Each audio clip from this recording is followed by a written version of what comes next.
Okay, ಮಾಡ್ಬೋದು. ನೀವು ಲೈವಲ್ಲಿ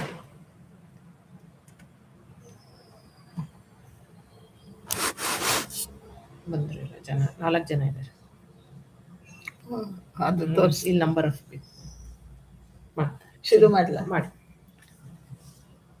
ಶ್ರೀ ಗುರುಭ್ಯೋ ನಮಃ. ಆಪಾದಮೌಳಿ ಪರ್ಯಂತಂ ಗುರುಣಾಂ ಆಕೃತಿಂ ಸ್ಮರೇತ್ ತೇನ ವಿಘ್ನಾಃ ಪ್ರಣಶ್ಯಂತಿ ಸಿದ್ಧ್ಯಂತಿ ಚ ಮನೋರಥಾಃ. ಅಭ್ರಮಂ ಭಂಗರಹಿತಂ ಅಜಡಂ ವಿಮಲಂ ಸದಾ ಆನಂದತೀರ್ಥಮತುಲಂ ಭಜೆ ತಾಪತ್ರಯಾಪಃ.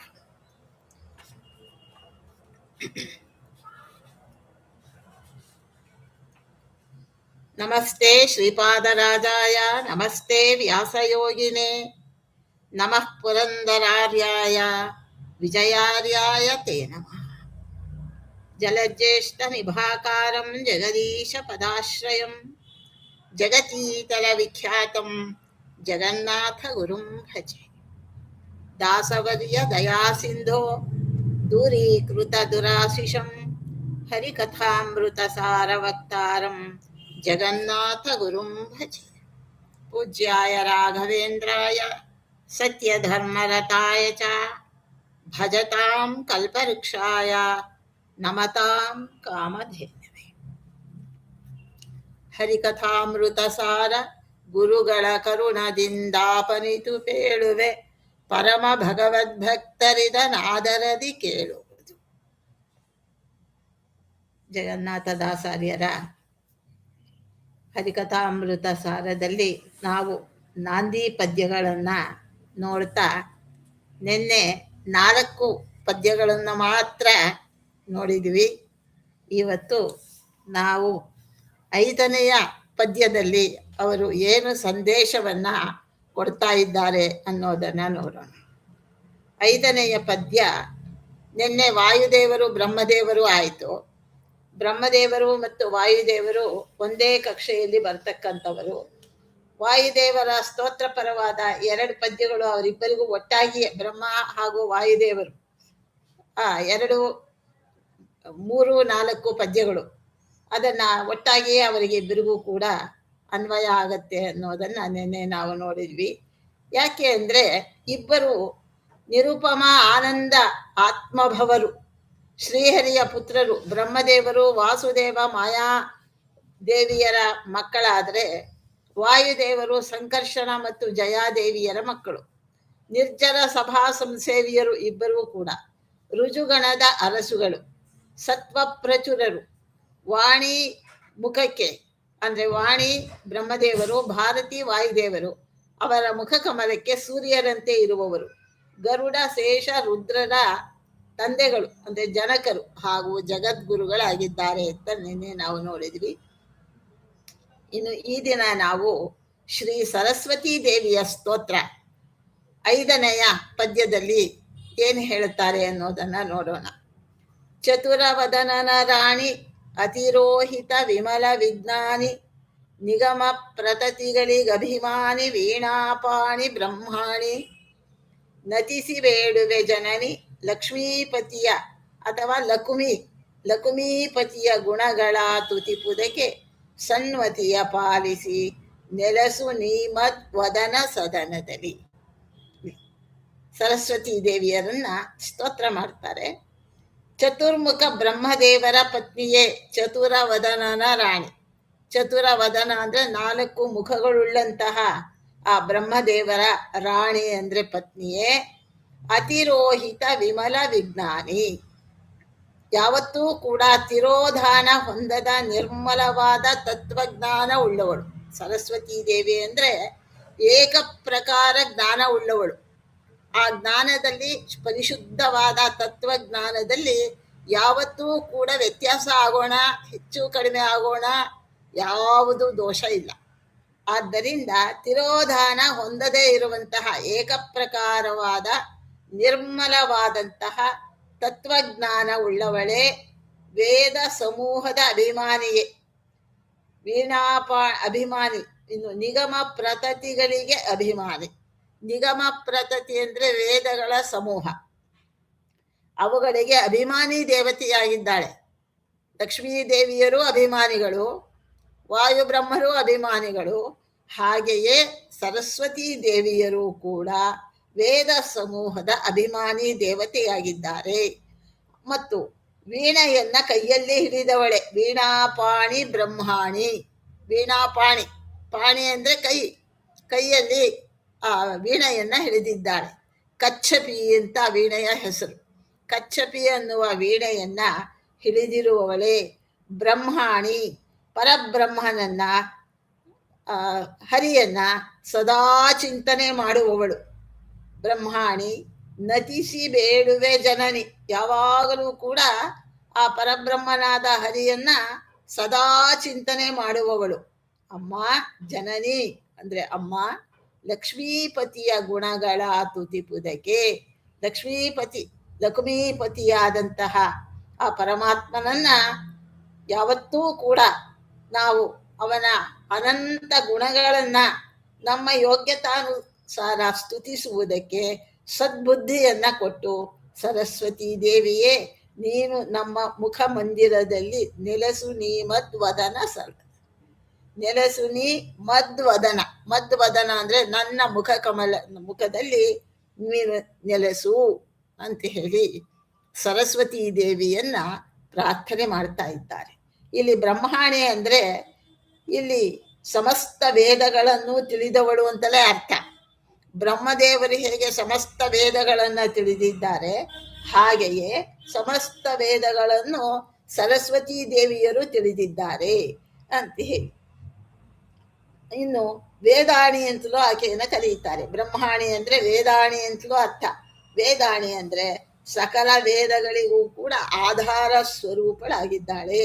ಅದರಂತೆ ಅನಂತ ವೇದಾಭಿಮಾನಿನಿಯಾದ್ದರಿಂದ ಸರಸ್ವತಿಗೆ ಬ್ರಹ್ಮ ಶಬ್ದ ವಾಚ್ಯತ್ವವು, ಅದಕ್ಕೆ ಬ್ರಹ್ಮಾಣಿ ಅಂತ ಕರೆದಿರೋದು. ಹೀಗೆ ಆ ಸರಸ್ವತೀ ದೇವಿಯನ್ನ ಸ್ತೋತ್ರ ಮಾಡ್ತಾ ಇದ್ದಾರೆ. ನೆಲೆಸು ನೀ ಮದ್ವದನ ಸದನದಲ್ಲಿ ಅನ್ನೋ ಮಾತು ಸಕಲ ವಚನ ಚೇತೋ ದೇವತಾ ಭಾರತೀ ಸಾ ಮಮ ವಚಸಿ ನಿಧತ್ತಾಂ ಸನ್ನಿಧಿಂ ಮಾನಸೇಚ ಅಂತ ಹೇಳಿ ಶ್ರೀಮನ್ಯಾಯ ಸುಧೆಯ ಮಾತಿನಲ್ಲಿ ವಿವರಣೆ ಬಂದಿದೆ. ಟೀಕಾಚಾರ್ಯರು ಆಕೆಯನ್ನ ಸ್ತೋತ್ರ ಮಾಡಿದ್ದಾರೆ. ಸಕಲ ವಚನ ಚೇತೋ ದೇವತಾ ಭಾರತೀ ಸಾ ಮಮ ವಚಸಿ ನಿಧತ್ತಾಂ ಸನ್ನಿಧಿಂ ಮಾನಸೇಚ ಅನ್ನುವಂಥ ವಾಕ್ಯವನ್ನೇ ಇಲ್ಲಿ ಅವರು ಅದನ್ನ ತಾವು ಪ್ರಸ್ತುತಪಡಿಸ್ತಾ ಇದ್ದಾರೆ. ಆದ್ದರಿಂದ ಸರಸ್ವತೀ ದೇವಿಗೆ ವಾಗ್ವಾಣಿ ಅಂತ ಹೇಳಿ ಕರೆಯುತ್ತಾರೆ. ಭಾರತೀ ದೇವಿಗೂ ಕೂಡ ವಾಗ್ವಾಣಿ, ಮಾತಿನ ಅಭಿಮಾನಿ ದೇವತೆ ಅಂತ ಕರೆದಿದ್ದಾರೆ. ಸರಸ್ವತಿಯ ವೀಣೆಗೆ ಕಚ್ಚಪಿ ಅಂತ ನಾವು ಹೇಳಿದ್ವಿ.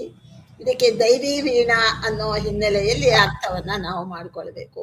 ಹೀಗೆ ಸರಸ್ವತೀ ದೇವಿಯರನ್ನ 5ನೆಯ ಪದ್ಯದಲ್ಲಿ ಸ್ತೋತ್ರ ಮಾಡ್ತಾ, ಇನ್ನು ಸರಸ್ವತೀ ದೇವಿಯ ಸಮಾನ ಕಕ್ಷೆಯಲ್ಲಿ ಬರುವಂತಹ ವಾಯುಪತ್ನಿ ಶ್ರೀ ಭಾರತೀ ದೇವಿಯರ ಸ್ತೋತ್ರವನ್ನ 6ನೆಯ ಪದ್ಯದಲ್ಲಿ ಮಾಡ್ತಾ ಇದ್ದಾರೆ. ಕೃತಿ ರಮಣ ಪ್ರದ್ಯುಮ್ನ ನಂದನೆ 24 ತತ್ವಪತಿ ದೇವತೆಗಳಿಗೆ ಗುರುವೆನಿಸುತಿಹ ಮಾರುತನ ನಿಜಪತ್ನಿ ಸತತ ಹರಿಯಲಿ ಗುರುಗಳಲ್ಲಿ ಸದ್ರತಿಯ ಪಾಲಿಸಿ ಭಾಗವತ ಭಾರತ ಪುರಾಣ ರಹಸ್ಯ ತತ್ವಗಳ ಅರುಪು ಕರುಣದಲ್ಲಿ. ಅರುಪು ಅಂದ್ರೆ ತಿಳಿಸಿಕೊಡ್ತಾಯಿ ಅಂತ ಹೇಳಿ ಅರ್ಥ. ಕೃತಿ ರಮಣ ಪ್ರದ್ಯುಮ್ನ ನಂದನೆ 24 ತತ್ವಪತಿ ದೇವತೆಗಳಿಗೆ ಗುರುವೆನಿಸುತಿಹ ಮಾರುತನ ನಿಜಪತ್ನಿ ಸತತ ಹರಿಯಲಿ ಗುರುಗಳಲ್ಲಿ ಸದ್ರತಿಯ ಪಾಲಿಸಿ ಭಾಗವತ ಭಾರತ ಪುರಾಣ ರಹಸ್ಯ ತತ್ವಗಳ ಅರುಪು ಕರುಣದಲ್ಲಿ. ಈ ಕರುಣೆಯಿಂದ ದೇವತೆಗಳು ಯಾವತ್ತೂ ಕೂಡ ನಮ್ಮ ಮೇಲೆ ಕರುಣೆ ಮಾಡಿ ಜ್ಞಾನವನ್ನ ಕೊಡ್ತಾರೆ. ಅಮ್ಮ ಭಾರತೀ ದೇವಿ, ನೀನು ಕೃತಿ ರೂಪದ ಮಹಾಲಕ್ಷ್ಮಿಯ ಪತಿಯಾದ ಪ್ರದ್ಯುಮ್ನ ರೂಪದ ಶ್ರೀಹರಿಯ ಪುತ್ರಿ. ಅದಕ್ಕೆ ಕೃತಿ ರಮಣ ಪ್ರದ್ಯುಮ್ನ ನಂದನೆ. ಕೃತಿ ರಮಣ ಕೃತಿದೇವಿ, ಪ್ರದ್ಯುಮ್ನ ರೂಪಿ ಭಗವಂತನಿಗೆ ಕೃತಿದೇವಿ ಪತ್ನಿಯಾಗಿದ್ದಾಳೆ. ಅವಳ ನಂದನೆ ಅಂತಂದ್ರೆ ಅವರ ಪ್ರೀತಿಯ ಪುತ್ರಿಯಾದಂತಹ ಭಾರತೀ ದೇವಿ ಅಂತ ಹೇಳಿ 24 ತತ್ವಾಭಿಮಾನಿ ದೇವತೆಗಳಿಗೆ ಗುರುವಾಗಿರುವಂತಹ ವಾಯುವಿನ ನಿಯತ ಪತ್ನಿ ಸತತ ಹರಿಯಲ್ಲಿ ಗುರುಗಳಲ್ಲಿ ಉತ್ತಮ ಭಕ್ತಿಯನ್ನ ಕೊಟ್ಟು ಭಾಗವತ ಭಾರತಗಳ ರಹಸ್ಯ ತತ್ವಗಳನ್ನೆಲ್ಲ ಕರುಣೆಯಿಂದ ನಮಗೆ ತಿಳಿಸಿಕೊಡ್ತಾಯಿ ಅಂತ ಹೇಳ್ತಾರೆ. ಇನ್ನು 24 ತತ್ವ ಪತಿ ದೇವತೆಗಳಿಗೆ ಗುರುವೆನಿಸುತ್ತಿಹ ಮಾರುತನ ನಿಜ ಪತ್ನಿ. ಆಕೆಯ ವಿಶೇಷತೆ ಏನು, ಆಕೆಯ ಯೋಗ್ಯತಾ ಏನು ಅನ್ನೋದನ್ನ ಇಲ್ಲಿ ಹೇಳ್ತಾರೆ.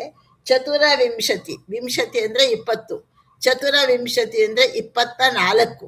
24 ತತ್ವಗಳು ಯಾವ್ಯಾವುದದು ಅಂತಂದ್ರೆ ಅದರಲ್ಲಿ ಹೇಳ್ತಾರೆ ಆ ಭಗವತ್ ತತ್ವಗಳು ಅಂತ ಹೇಳಿ ಇದನ್ನ ಅವುಗಳಿಗೆ ಹೇಳ್ತಾರೆ. ಅವ್ಯಕ್ತ ತತ್ವ, ಮಹತ್ತತ್ವ, ಅಹಂಕಾರ ತತ್ವ, ಮನಸ್ಸು ಅನ್ನೋದು 4 ತತ್ವಗಳು. ಅದು ಪಂಚ ಜ್ಞಾನೇಂದ್ರಿಯಗಳು, ಶ್ರೋತ್ರ ಅಂದ್ರೆ ಕೇಳೋದು, ತ್ವಕ್ ಅಂದ್ರೆ ಚರ್ಮ, ಕಣ್ಣು, ಜಿಹ್ವೆ ಮಾತಾಡೋದು, ಘ್ರಾಣ ಅಂದ್ರೆ ಮೂಗು ವಾಸನೆಯ ಗಂಧವನ್ನ ತೆಗೆದುಕೊಳ್ಳೋದು. ಇದು ಪಂಚ ಜ್ಞಾನೇಂದ್ರಿಯಗಳು. ಇನ್ನು ಪಂಚ ಕರ್ಮೇಂದ್ರಿಯಗಳು ಯಾವುದು ಅಂದ್ರೆ ವಾಕ್ ಅಂದ್ರೆ ಮಾತು, ಪಾಣಿ ಅಂದ್ರೆ ಕೈ, ಪಾದ ಅಂದ್ರೆ ಕಾಲುಗಳ ಕೊನೆಯ ಭಾಗ, ಅದು ಪಾಯು ಅಂದ್ರೆ ಅದಕ್ಕೆ ಆಸನ ಅಂತ ಹೇಳ್ತಾರೆ. ಇನ್ನು ಉಪಸ್ಥ ಅಂತ ಹೇಳಿ ಇವುಗಳಿಗೆಲ್ಲ ಅಭಿಮಾನಿ ದೇವತೆಗಳಿದ್ದಾರೆ ಒಂದೊಂದಕ್ಕೂ ಕೂಡ. ಇನ್ನು ಪಂಚಭೂತಗಳು ಅಂತಂದ್ರೆ ಆಕಾಶ, ವಾಯು, ತೇಜಸ್ಸು, ಜಲ ಮತ್ತು ಪೃಥ್ವಿ ಪಂಚಭೂತಗಳು ಅಂತ ಕರೆಯುತ್ತಾರೆ. ಇನ್ನು ಪಂಚ ತನ್ಮಾತ್ರಗಳು ಯಾವ್ಯಾವುದು ಅಂದ್ರೆ ಶಬ್ದ, ರೂಪ, ರಸ, ಸ್ಪರ್ಶ, ಗಂಧ. ಆಕಾಶ ಶಬ್ದಕ್ಕೆ, ರೂಪ ವಾಯುವಿಗೆ, ರಸ ತೇಜಸ್ಸಿಗೆ, ಜಲ ಸ್ಪರ್ಶಕ್ಕೆ, ಗಂಧ ಮತ್ತು ಪೃಥ್ವಿಗೆ.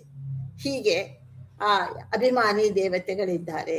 ಇದಕ್ಕೆ ವ್ಯಾನ, ಉದಾನ, ಸಮಾನ, ಇದನ್ನ ಅಪಾನ ಅಂತ ಹೇಳಿ ಅದನ್ನು ಹೇಳ್ತಾರೆ. ಹೀಗೆಲ್ಲ ಅಭಿಮಾನಿ ದೇವತೆಗಳಿದ್ದಾರೆ. 24 ತತ್ವಗಳು. ಈ ಎಲ್ಲಾ ತತ್ವಗಳಿಗೂ ಕೂಡ ನಿಯಾಮಕನಾದ ಭಗವತ್ ತತ್ವ ಅಂತ ಒಂದಿದೆ.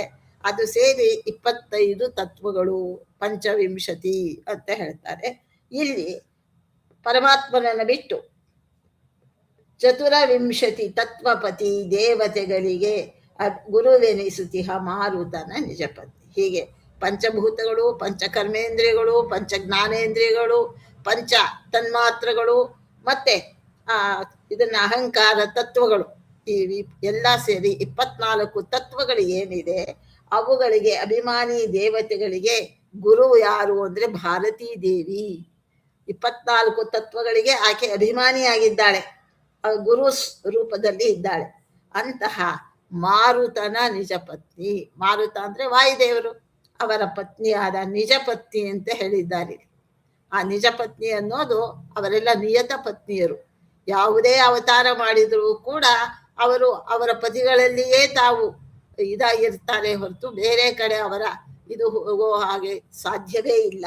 ಆದ್ದರಿಂದ ಅವರನ್ನ ನಿಜ ಪತ್ನಿ ಅಂತ ಕರೆದು ಅಮ್ಮ ಭಾರತೀ ದೇವಿ ಸತತ ಹರಿಯಲಿ ಗುರುಗಳಲ್ಲಿ ಸದ್ರತಿಯ ಪಾಲಿಸಿ. ಸತತ ಯಾವಾಗಲೂ ಕೂಡ ಒಂದೇ ಸಮನೆ ಎಡೆಬಿಡದಂತೆ ಏಕಪ್ರಕಾರವಾಗಿ ಹರಿಯಲಿ ಭಗವಂತನಲ್ಲಿ, ಗುರುಗಳಲ್ಲಿ. ಇನ್ನು ಈ ಭಾರತೀ ದೇವಿಯರಿಗೆ ಗುರುಗಳು ಅಂತಂದ್ರೆ ವಾಯುದೇವರು, ಬ್ರಹ್ಮದೇವರು, ಪರಮಾತ್ಮ, ಲಕ್ಷ್ಮೀದೇವಿ. ಅವರಲ್ಲಿ ಸದ್ರತಿಯ ಪಾಲಿಸಿ.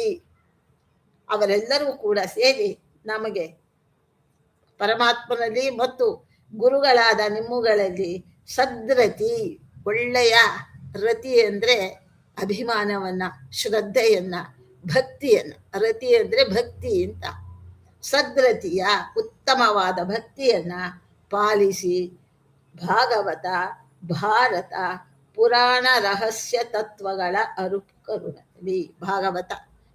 ಭಾಗವತ ಅನ್ನೋದು ಶ್ರೀಮನ್ ವೇದ ವ್ಯಾಸರು ರಚನೆ ಮಾಡಿದಂತಹ ಅತ್ಯಂತ ಶ್ರೇಷ್ಠವಾದ ಪುರಾಣ ರಾಜ ಅಂತ ಕರೆಸಿಕೊಂಡಂತಹ ಪರಮಾತ್ಮನ ಭಕ್ತಿಯನ್ನ ಉದ್ದೀಪನಗೊಳಿಸ್ತಕ್ಕಂಥ ಭಾಗವತ.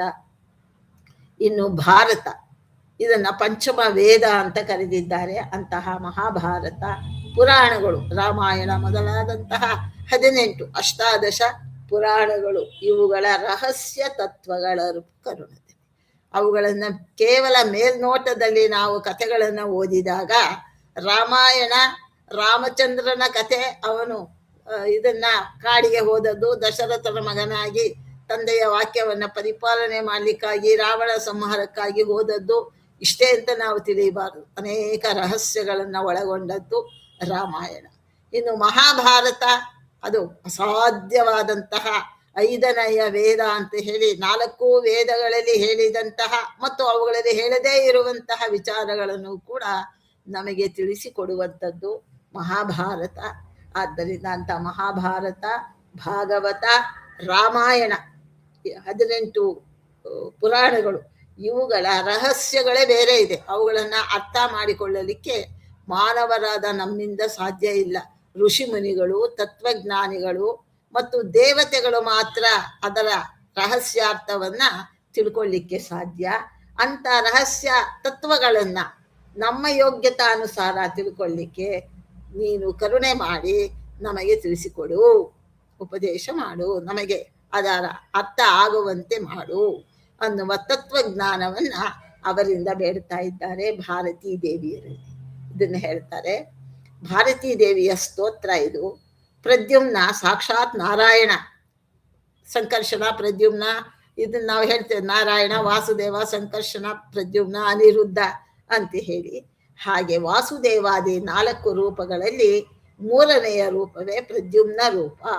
ಇದು ಸೃಷ್ಟಿಕರ್ತೃ ರೂಪ. ಪ್ರದ್ಯುಮ್ನ ರೂಪ ಅಂದ್ರೆ ಕಾರಣನಾದಂತಹ ಪರಮಾತ್ಮನ ರೂಪ.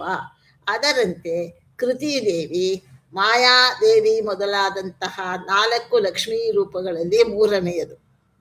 ಈ ಪ್ರದ್ಯುಮ್ನ ಮತ್ತು ಕೃತಿಯರ ಅಂದ್ರೆ ಪರಮಾತ್ಮನ ಆ ಪ್ರದ್ಯುಮ್ನ ರೂಪ, ಕೃತಿ ರೂಪಗಳಿಂದ ಅವಳಿ ಪುತ್ರಿಯರಾಗಿ ಸರಸ್ವತಿ ಮತ್ತು ಭಾರತೀ ದೇವಿಯರು ಅವತಾರ ಮಾಡಿದ್ದಾರೆ. ಇವರು ಪ್ರಾಕೃತ ಶರೀರ ಉಳ್ಳವರ ಅಲ್ಲ, ಅಂದ್ರೆ ಪ್ರಾಕೃತ ಗುಣಗಳನ್ನ ಉಳ್ಳವರಲ್ಲ. ಶರೀರ ಹೋದ್ರೂ ಕೂಡ ಇವರು ಆ ರುಜುಗಣಸ್ಥರಾದ್ದರಿಂದ ಅವಳಿ ಪುತ್ರಿಯರಾಗಿ ಪರಮಾತ್ಮನಿಂದ ಕೃತಿ ಮತ್ತು ಪ್ರದ್ಯುಮ್ನ ಅವರ ಮಕ್ಕಳಾಗಿ, ಅವಳಿ ಮಕ್ಕಳು, ವಾಯು ಬ್ರಹ್ಮರು ಹೇಗೆ ಅವಳಿ ಮಕ್ಕಳೋ ಲಕ್ಷ್ಮೀನಾರಾಯಣರಿಗೆ, ಹಾಗೆ ಸರಸ್ವತಿ ಭಾರತೀಯರು ಕೂಡ ಅವಳಿ ಮಕ್ಕಳಾಗಿ ಜನಿಸಿದ ಉಲ್ಲೇಖ ನಮಗೆ ಎಲ್ಲಿ ಸಿಕ್ಕತ್ತೆ ಅಂದ್ರೆ ಮಧ್ವಾಚಾರ್ಯರ ಶ್ರೀ ಮಹಾಭಾರತ ತಾತ್ಪರ್ಯ ನಿರ್ಣಯದಲ್ಲಿ ಅವರು ತಿಳಿಸಿಕೊಡ್ತಾರೆ. ಹೀಗೆ ಅವರನ್ನು ಸ್ತೋತ್ರ ಮಾಡಿ ಇಲ್ಲಿ ಕೃತಿರಮಣ ಪ್ರದ್ಯುಮ್ನನಂದನೆ ಅನ್ನೋ ಶಬ್ದದ ಮೂಲಕ ಲಕ್ಷ್ಮೀನಾರಾಯಣರಿಗೆ ತಮ್ಮ ಶುದ್ಧ ಧರ್ಮ ತತ್ವದಿಂದಾಗಿ ಆನಂದ ಉಂಟು ಮಾಡುವ ಪುತ್ರಿ ಅನ್ನೋ ಧ್ವನಿಯನ್ನ ಗುರುತಿಸಬಹುದು. ಅಂದ್ರೆ ಶುದ್ಧ ತತ್ವಜ್ಞಾನ ಯಾರಲ್ಲಿ ಉಂಟು, ಭಗವಂತನಿಗೆ ಅವರು ಅತ್ಯಂತ ಪ್ರಿಯರಾಗಿದ್ದಾರೆ ಅನ್ನುವಂಥ ವಿಶೇಷವಾದ ಪ್ರೀತಿ ವಾತ್ಸಲ್ಯಗಳು ಪರಮಾತ್ಮನಿಗಿದೆ ಇವರಲ್ಲಿ ಅನ್ನೋದನ್ನ ತೋರಿಸಿಕೊಳ್ತಾರೆ. ಇನ್ನು ಪ್ರದ್ಯುಮ್ನ ರತಿಪತಿ ಪ್ರದ್ಯುಮ್ನಾದ ಕಾಮನನ್ನ ಇಲ್ಲಿ ಕೃತಿಪತಿ ಅಂತ ಹೇಳಿ ಇಲ್ಲಿ ತಿಳಿಸಿದ್ದಾರೆ. ಇದಕ್ಕೆ ಉತ್ತಮ ಭಕ್ತಿಯನ್ನು ಕೊಡು ಅಂತ ಹೇಳಿ ತಿಳಿಸಿದ್ದಾರೆ ಅಂತ ತಿಳಿಯಬೇಕು. 24 ತತ್ವಪತಿ ದೇವತೆಗಳಿಗೆ ಅಂದ್ರೆ 24 ತತ್ವಾಭಿಮಾನಿ ದೇವತೆಗಳಿಗೆ ಅಂತ ಅರ್ಥ. ಹೀಗೆ ಆ 24 ತತ್ವಗಳನ್ನ ಇಲ್ಲಿ ಹೇಳ್ತಾ ಇವುಗಳೆಲ್ಲ ಸ್ವಾಮಿಯಾದಂತಹ 25ನೆಯ ತತ್ವ ಪರಮಾತ್ಮ ಅನ್ನೋದನ್ನು ಹೇಳಿ ಇಲ್ಲಿ ಪ್ರಕೃತಿ ತತ್ವಕ್ಕೆ ಮಹಾಲಕ್ಷ್ಮಿ ಮುಖ್ಯ ಅಭಿಮಾನಿ. ಆದ್ದರಿಂದ ಅವರನ್ನ ನಾವು ಬಿಡಬೇಕು. ಅಂದ್ರೆ ಸರಸ್ವತಿ ಭಾರತೀಯರು ಅವಾಂತರ ಅಭಿಮಾನಿಗಳು, ಮುಖ್ಯ ಅಭಿಮಾನಿಗಳು ಲಕ್ಷ್ಮೀದೇವಿಯರು.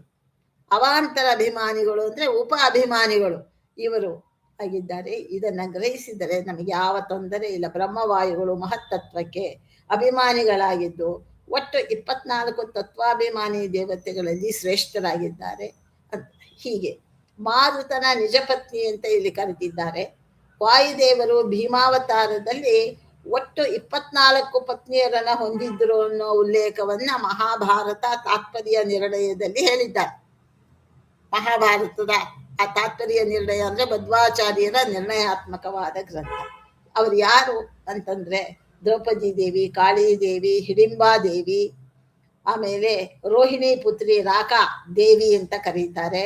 ಇನ್ನು ದಿಗಭಿಮಾನಿ ದೇವತೆಗಳು, ದಿಕ್ಕಿನ ಅಭಿಮಾನಿ ದೇವತೆಗಳು, ಇದೆಲ್ಲ ಹೇಳ್ತಾ ಕೊನೆಗೆ 20 ಜನರು ದೇವಿಯಂತೆ ವಸುದೇವ ಪುತ್ರಿಯರು, ವಸುದೇವನ ಮಕ್ಕಳು ಅಂತ ಹೇಳ್ತಾರೆ. ಇಲ್ಲಿ ಅದೆಲ್ಲ ಬೇರೆ ನಮಗೆ ವಿಚಾರ. ಅವರೆಲ್ಲ ಭೀಮ ಪತ್ನಿಯರಾದರೂ ಕೂಡ ನಿಜವಾದ ಭೀಮನ ಪತ್ನಿ ಯಾರು ಅಂದ್ರೆ ದ್ರೌಪದಿ ದೇವಿ ಹಾಗೂ ಕಾಳಿ ರೂಪದ ಭಾರತೀ ದೇವಿ. ಕಾಳಿ ದೇವಿ ಅಂದ್ರೆ ಕಾಶಿರಾಜನ ಮಗಳು ಅಂತ ಕರೆದಿದ್ದಾರೆ. ಅದರಲ್ಲಿ ಈ ಉಳಿದವರಲ್ಲಿ ಭಾರತೀಯ ಆವೇಶ ನಿಮಿತ್ತವಾದ ಪತಿತ್ವ ಅಷ್ಟೇ ಇದೆ.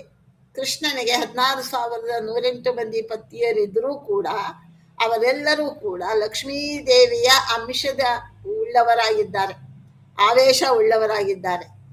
ಒಬ್ಬ ಇವರನ್ನ ಜಾಂಬವತಿ ದೇವಿಯನ್ನ ಬಿಟ್ಟು ಇನ್ನು ಮಿಕ್ಕವರೆಲ್ಲರೂ ಕೂಡ ಅತ್ಯಂತ ಇದಾಗಿ ಆ ಲಕ್ಷ್ಮೀ ದೇವಿ ಎದುರಿಂದ, ಆದ್ದರಿಂದಲೇ ಪರಮಾತ್ಮ ಅವರನ್ನ ಪತ್ನಿತ್ವೇನ ಸ್ವೀಕಾರ ಮಾಡಿದ್ದಾನೆ. ಅದೇ ರೀತಿಯಲ್ಲಿ ವಾಯುದೇವರ ನಿಜ ಪತ್ನಿ ಭಾರತೀ ದೇವಿ, ಇಂದ್ರಾದಿ ದೇವತೆಗಳು ನಿಯತ ಪತ್ನಿಯಾದ ಶಚಿಯ ಹೊರತು ಇತರರಿಗೂ ಪತಿಗಳಾಗಿದ್ದಾರೆ ಅವರು ಬೇರೆ ಬೇರೆ ಅವತಾರಗಳಲ್ಲಿ. ಆದರೆ ವಾಯುದೇವರು ಹಾಗಲ್ಲ ಅನ್ನೋದು ಇಲ್ಲಿ ಒಟ್ಟ ಅಭಿಪ್ರಾಯ ಹೇಳ್ತಾರೆ. ಭಾರತೀ ದೇವಿ ಸದಾಕಾಲ ನಾರಾಯಣನ ನಿಜಪತ್ನಿಯಾದ ಮಹಾಲಕ್ಷ್ಮಿಯಂತೆ ತಾನು ವಾಯುವಿನ ನಿಜಪತ್ನಿಯೇ ಆಗಿದ್ದಾಳೆ. ಯಾವ ಕಾರಣಕ್ಕೂ ಕೂಡ ಮತ್ತೊಬ್ಬರ ಪತ್ನಿ ಆಗಿಲ್ಲ ಆಕೆ. ಶಚಿದೇವಿ ಹಾಗಲ್ಲ. ಆ ಶಚಿದೇವಿ ವಾಲಿಯ ಪತ್ನಿ ತಾರೆಯಾಗಿದ್ದಾಳೆ. ಹೀಗೆ ಅನೇಕ ಇದನ್ನ ಪ್ರಸಂಗಗಳನ್ನ ನಾವು ನೋಡ್ತೇವೆ. ಆದರೆ ಭಾರತೀ ದೇವಿಯರು ನಿಜ ಪತ್ನಿ ಅಂದ್ರೆ ನಿಯತ ಪತ್ನಿ, ಇವರ ಅವತಾರ ಅವರ ಜೊತೆಯಲ್ಲೇ ಆಗ್ಬೇಕು. ಹಾಗೆ ಸರಸ್ವತೀ ದೇವಿಯರು ಕೂಡ ಹೀಗೆ ಸರ್ವೋತ್ತಮನ ಪುತ್ರಿಯರು, ಜೀವೋತ್ತಮನ ಪತ್ನಿಯರು ಆಗಿರುವ ಅಪೂರ್ವ ವೈಶಿಷ್ಟ್ಯ ಅವರದು ಅಂತ ಹೇಳಿ ಆಶ್ಚರ್ಯ ಇಲ್ಲ ಅಂತ ಹೇಳ್ತಾರೆ. ಹೇಗೆ ಬ್ರಹ್ಮವಾಯುಗಳ ಆ ರುಜುತ್ವ ಇದೆಯೋ ಸರಸ್ವತಿ ಭಾರತೀ ದೇವಿಯರಿಗೂ ಕೂಡ ಆ ರುಜುತ್ವದ ಆ ಒಂದು ವಿಶೇಷತೆಯನ್ನ ಇಲ್ಲಿ ಬಹಳ ವಿವರವಾಗಿ ಹೇಳಿಕೊಡ್ತಾ ಇದ್ದಾರೆ. ಇನ್ನು 7ನೆಯ ಪದ್ಯದಲ್ಲಿ ನಾವು ಹೇಳ್ತೇವೆ ವೇದವ್ಯಾಸ ದೇವರ ಸ್ತೋತ್ರವನ್ನ ಮಾಡ್ತಾರೆ. ಇಲ್ಲಿ ಋಜುಗಣಸ್ಥರು 4 ಮಂದಿ ಆಯಿತು. ಈಗ ವೇದವ್ಯಾಸ ದೇವರ ಸ್ತೋತ್ರವನ್ನ 7ನೆಯ ಪದ್ಯದಲ್ಲಿ ಹೇಳ್ತಾ ಇದ್ದಾರೆ. ವೇದಪೀಠ ವಿರಿಂಚಿ ಭವ ಶಕ್ರಾದಿ ಸುರ ವಿಜ್ಞಾನದಾಯಕ ಮೋದ ಚಿನ್ಮಯ ಗಾತ್ರ ಲೋಕ ಪವಿತ್ರ ಸುಚರಿತ್ರ ಛೇದ ಭೇದ ವಿಷಾದ ಕುಟಿಲಾಂತಾದಿ ಮಧ್ಯ ವಿದೂರ ಆದಾನಾದಿ ಕಾರಣ ಬಾದರಾಯಣ ಪಾಹಿ ಸತ್ರಾಣ. ವೇದವ್ಯಾಸದೇವರನ್ನ ಸ್ತೋತ್ರ ಮಾಡ್ತಾರೆ. ವೇದಪೀಠ ವಿರಿಂಚಿ ಭವ ಶಕ್ರಾದಿ ಸುರ ವಿಜ್ಞಾನದಾಯಕ ಮೋದ ಚಿನ್ಮಯ ಗಾತ್ರ ಲೋಕ ಪವಿತ್ರ ಸುಚರಿತ್ರ ಛೇದ ಭೇದ ವಿಷಾದ ಕುಚಿಲಾಂತಾದಿ ಮಧ್ಯ ವಿದೂರ ಆದಾನಾದಿ ಕಾರಣ ಬಾದರಾಯಣ ಪಾಹಿ ಸತ್ರಾಣ. ಇದೆಲ್ಲ ಅವರ ವಿಶೇಷಗಳು. ವೇದಗಳಿಗೆ ಆಶ್ರಯರಾದವರು. ವೇದಪೀಠ ಅಂತಂದ್ರೆ ವೇದಗಳಿಗೆ ಆಶ್ರಯರಾದವರು. ಬ್ರಹ್ಮ ರುದ್ರ ಇಂದ್ರ ಮುಂತಾದ ದೇವತೆಗಳಿಗೆ ವಿಶೇಷ ಜ್ಞಾನವನ್ನ ಕೊಡುವಂತಹ ಇಲ್ಲಿ ವಿರಿಂಚಿ ಅಂದ್ರೆ ಬ್ರಹ್ಮದೇವರು, ಭವ ಅಂದ್ರೆ ರುದ್ರದೇವರು, ಶಕ್ರ ಅಂದ್ರೆ ಇಂದ್ರದೇವರು. ಇಂಥ ಇಂದ್ರದೇವರೇ ಮೊದಲಾದಂತಹ ಉಳಿದ ಎಲ್ಲ ದೇವತೆಗಳಿಗೂ ವಿಜ್ಞಾನದಾಯಕ ವಿಶೇಷವಾದಂತಹ ಜ್ಞಾನವನ್ನ ನೀಡುವಂತಹ ಜ್ಞಾನಾನಂದಮಯ ಶರೀರರು. ವಿಜ್ಞಾನದಾಯಕ ಮೋದ ಚಿನ್ಮಯ ಗಾತ್ರ ಅಂತ ಜ್ಞಾನಾನಂದಮಯ ಶರೀರರು. ಹೇಗೆ ಭಗವಂತ ಅಪ್ರಾಕೃತ ಶರೀರ ಉಳ್ಳವನೋ ಜ್ಞಾನ ಸ್ವರೂಪನೋ, ವೇದವ್ಯಾಸ ಋಷಿಗಳೂ ಕೂಡ ಅಷ್ಟೇ ಜ್ಞಾನ ಸ್ವರೂಪರಾಗಿದ್ದಾರೆ. ಅವರಲ್ಲಿ ಭೇದ ಇಲ್ಲ. ಇನ್ನು ಲೋಕ ಪಾವನರಾದ ಮಂಗಲ ಚರಿತ್ರರಾದಂತಹ ಇಲ್ಲಿ ಚಿನ್ಮಯ ಗಾತ್ರ ಲೋಕ ಪವಿತ್ರ ಅಂದ್ರೆ ಮಂಗಳ ಸ್ವರೂಪ ಉಳ್ಳವರು, ಲೋಕ ಪಾವನರಾದವರು. ಇನ್ನು ಸುಚರಿತ್ರ ಛೇದ ಭೇದ ವಿಷಾದ. ಇಲ್ಲಿ ಆ ವೇದವ್ಯಾಸರನ್ನ ಕೆಲವು ಕಡೆ ಒಬ್ಬ ಋಷಿ ಅಂತ ಕರೆದು ಬಿಟ್ಟಿದ್ದಾರೆ ಬೇರೆ ಬೇರೆ ಮತಗಳವರು. ಹಾಗಲ್ಲ, ಅದು ಅಂತ ಹೇಳಿ ಛೇದ ಭೇದ ವಿಷಾದ ಕುಟಿಲಾಂತಾದಿ ಮಧ್ಯ ವಿದೂರ ಅಂತ ಹೇಳ್ತಾರೆ. ಇಲ್ಲಿ ತುಂಡಾಗೋದು, ಛೇದ ಅಂದ್ರೆ ಛೇದಿಸೋದು ಅಂದ್ರೆ ತುಂಡು ತುಂಡು ಮಾಡೋದು, ಒಡೆಯೋದು. ಛೇದ ಭೇದ, ಭೇದ ಅಂತಂದ್ರೆ ಅದನ್ನ ಭಿನ್ನ ಮಾಡೋದು, ಒಡೆಯೋದು. ವ್ಯಥೆ ಪಡೋದು, ವಿಷಾದ ಅಂದ್ರೆ ವ್ಯಥೆ ಪಡೋದು. ಕುಟಿಲ ಅಂದ್ರೆ ಮೋಸ ವಂಚನೆ ಮಾಡೋದು, ಸಾಯೋದು. ಕುಟಿಲ ಕುಟಿಲ ಅಂತಾದಿ ಮಧ್ಯ ವಿದೂರ, ಹುಟ್ಟೋದು ಸಾಯೋದು ಮೊದಲಾದಂತಹ ಜನ್ಮಾದಿ ದೋಷಗಳು ಏನಿದೆ, ಕೆಲವೇ ಕಾಲ ಬದುಕಿರೋದು ಮೊದಲಾದ ಸಕಲ ದೋಷಗಳು ಇಲ್ಲದೇ ಇರುವಂತಹ ಇನ್ನು ಆದಾನಾದಿ ಕಾರಣ ಅಂತ ಹೇಳ್ತಾರೆ. ಈ ಮೊದಲಾದ ಸಕಲ ದೋಷಗಳಿಂದ ರಹಿತರಾದಂತಹ ಸ್ವೀಕಾರ, ಆದಾನ ಮಾಡೋದು ಅಂದ್ರೆ ಸ್ವೀಕಾರ ಮಾಡೋದು. ಆದಾನ್ ಪ್ರದಾನ್ ಅಂತ ಕರೀತಾರೆ. ಆದಾನ ಅಂದ್ರೆ ತಗೊಳ್ಳೋದು, ಪ್ರದಾನ ಅಂದ್ರೆ ಕೊಡೋದು. ಆದಾನ ಪ್ರದಾನ ಅನ್ನೋ ಶಬ್ದಗಳು. ಇಲ್ಲಿ ಆದಾನ ಅಂತಂದ್ರೆ ತೆಗೆದುಕೊಳ್ಳೋದು, ಸ್ವೀಕಾರ ಮಾಡೋದು ಅಂತ. ಹೀಗೆ ಸಕಲ ದೋಷಗಳಿಂದ ರಹಿತರಾದ, ಸ್ವೀಕಾರ ಮಾಡೋದೇ ಮೊದಲಾದ ಸಕಲ ಕಾರ್ಯಗಳಿಗೂ ಕಾರಣೀಭೂತರಾದಂತಹ ಸಜ್ಜನರಿಗೆ ರಕ್ಷಕರಾದಂತಹ ಅನಾದಿ ಕಾರಣ ಆದಾನಾದಿ ಕಾರಣ ಹೇಗೂ ಹೇಳ್ತಾರೆ. ಬಾದರಾಯಣ ಪಾಹಿ ಸತ್ರಾಣ. ಈ ಸಕಲ ಕಾರ್ಯಗಳಿಗೂ ಕಾರಣಭೂತರಾದಂತಹ ಸಜ್ಜನರಿಗೆ ರಕ್ಷಕರಾದಂತಹ ಬದರೆಯಲ್ಲಿ ನೆಲೆಸಿರುವಂತಹ ಶ್ರೀ ವೇದವ್ಯಾಸರೇ ನಮ್ಮನ್ನ ಪಾಲಿಸಿರಿ, ಪಾಹಿ ಸತ್ರಾಣ ಅಂತ ಹೇಳಿ ಬದರಿಯಲ್ಲಿ ನೆಲೆಸಿರುವಂತಹ ಅವರೆಲ್ಲೆಲ್ಲೂ ಇರ್ತಾರೆ. ಮಹಾಭಾರತದಲ್ಲನಕ ಎಲ್ಲೆಲ್ಲೇ ಅವರ ಅವಶ್ಯಕತೆ ಇದೆ ಅಲ್ಲೆಲ್ಲ ಕಾಣಿಸ್ಕೊಂಡಿದ್ದಾರೆ ಅವರು. ಎಲ್ಲೆಲ್ಲಿ ಸಂಶಯಗಳು ಬಂದಿದೆ ಸಜ್ಜನರಿಗೆ, ಎಲ್ಲೆಲ್ಲಿ ಸಂದಿಗ್ಧ ಪರಿಸ್ಥಿತಿಗಳು ಉಂಟಾಗಿದೆ, ಅಲ್ಲೆಲ್ಲ ವೇದವ್ಯಾಸರು ಬಂದಿರುವಂಥ ಸಂದರ್ಭವನ್ನ ನೋಡ್ತೇವೆ. ಭೀಮಸೇನ ಹಿಡಂಬಿ ಪ್ರಸಂಗದಲ್ಲಿ ಅವರು ಕಾಣಿಸ್ಕೊಂಡಿದ್ದಾರೆ. ಆಮೇಲೆ ಈ ಅರ್ಜುನನಿಗೆ ಇದು ದುಃಖ ಉಂಟಾದಾಗ, ವಿಷಾದ ಉಂಟಾದಾಗ ಕೊನೆಯಲ್ಲಿ ಭಾಗವತದ ಕೊನೆಯ ಭಾಗದಲ್ಲಿ ಅದನ್ನ ನೋಡ್ತೇವೆ, ವೇದವ್ಯಾಸರು ಬಂದು ಇದು ಮಾಡಿದ್ದಾರೆ. ಇನ್ನು ದ್ರೌಪದಿ ಸ್ವಯಂವರ ಸಂದರ್ಭದಲ್ಲಿ ಕೂಡ ಅವರು ವಿಶೇಷವಾಗಿ ಅಲ್ಲಿ ಸನ್ನಿಹಿತರಾಗಿ ಆ ಸಂದಿಗ್ಧತೆಯಿಂದ ಅವರನ್ನ ಪಾರು ಮಾಡಿದ್ದಾರೆ.